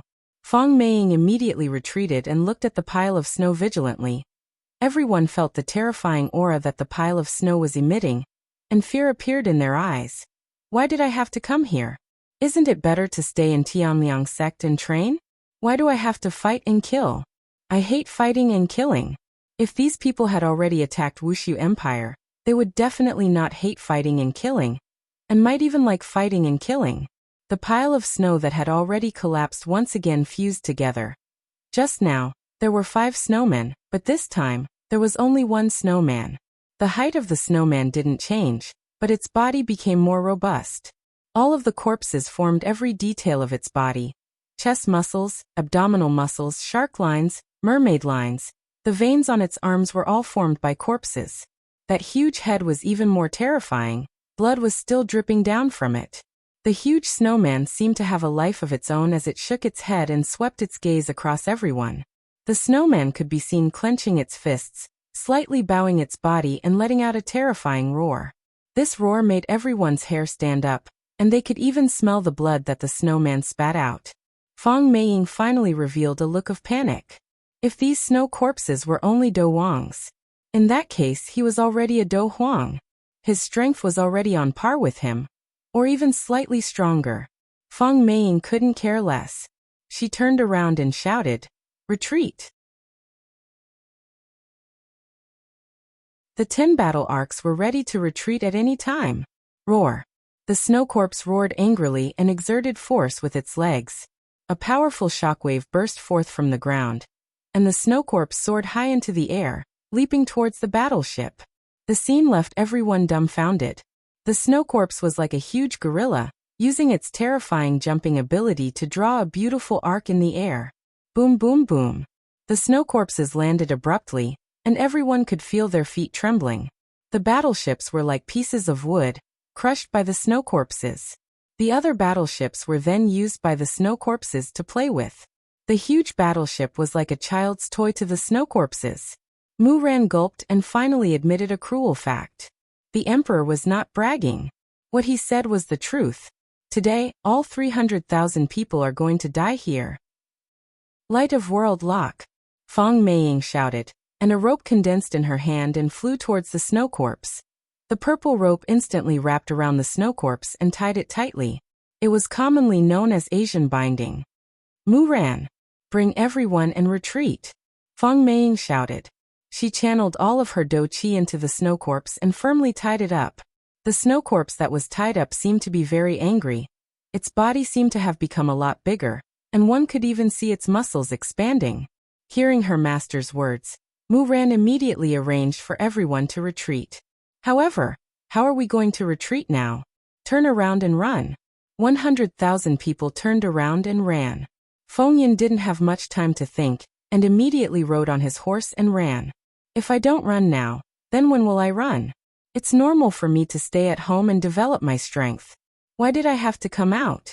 Isn't it better to hide in the palace and develop my strength? Wouldn't it be better to wait until all the generals are selected before coming out? I am really stupid. However, after running for a few hundred meters, everyone suddenly fell down, seemed to have bumped into something. One of the disciples who fell down touched onto the ground confusedly. Although he couldn't see anything, it was very obvious that he touched onto something. Some people began to beat onto the ground ferociously, but no matter what, it was useless. Despair, a deep despair spread out in everyone's heart. They were trying to exterminate everyone here. Turning around and looking at that enormous snow corpse, Elder Feng is unable to hold on for much longer. That purple rope seems to be about to break. If we don't run out, everyone is going to die. My emperor gave you all a chance to live. It is you all who did not cherish it. Today, the blood of 300,000 people will be sprinkled onto this land. There will be no mercy. Serena's words drifted into everyone's ears. After the remaining 100,000 disciples heard what Serena said, they began to beg bitterly.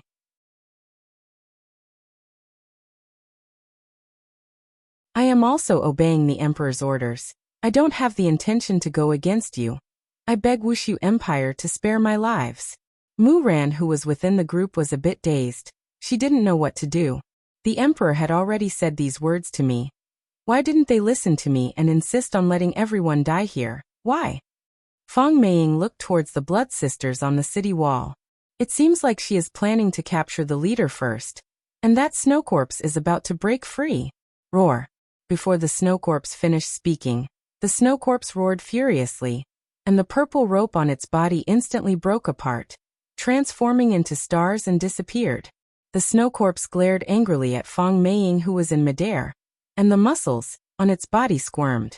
Then, the snow corpse shot out explosively. Its speed was so fast that it made one speechless. And Fang Meiying did the same as well. She slashed towards the blood sisters with her sharp sword. The blood sisters looked at Fang Meiying, who was attacking towards them. They did not take any defensive measures, seemingly intending to let Fang Meiying kill them as she pleased. Fang Meiying was overjoyed in her heart. As long as I kill these two women, this snow corpse will disappear. These two demonesses, this elder is going to dismember the two of you into pieces. Fang Meiying's speed was indeed very fast, but the snow corpse wasn't slow either. Although its body was huge, its arms were extremely long. If not, why would others feel that it looked like a gorilla? Go and die. 10,000 spirit magic sword. Fang Meiying shouted out, and the long sword in her hand emitted out a golden brilliance. The little sister Serena said with a slight smile, "Be careful of your back." Fang Meiying's gaze sank, and a huge palm could be seen stretching over. Then grabbing out, a terrifying sword aura erupted from the snow corpse's palm. You're tuning in to the Li Mei's Wuxia Whispers YouTube channel. We're so grateful for your support, and don't forget to subscribe to join us on this incredible journey through captivating stories. Your generosity through donations truly makes a world of difference, as it's the primary source of revenue that allows me to expand and enhance this channel for you. Thank you from the bottom of my heart for being a part of this adventure.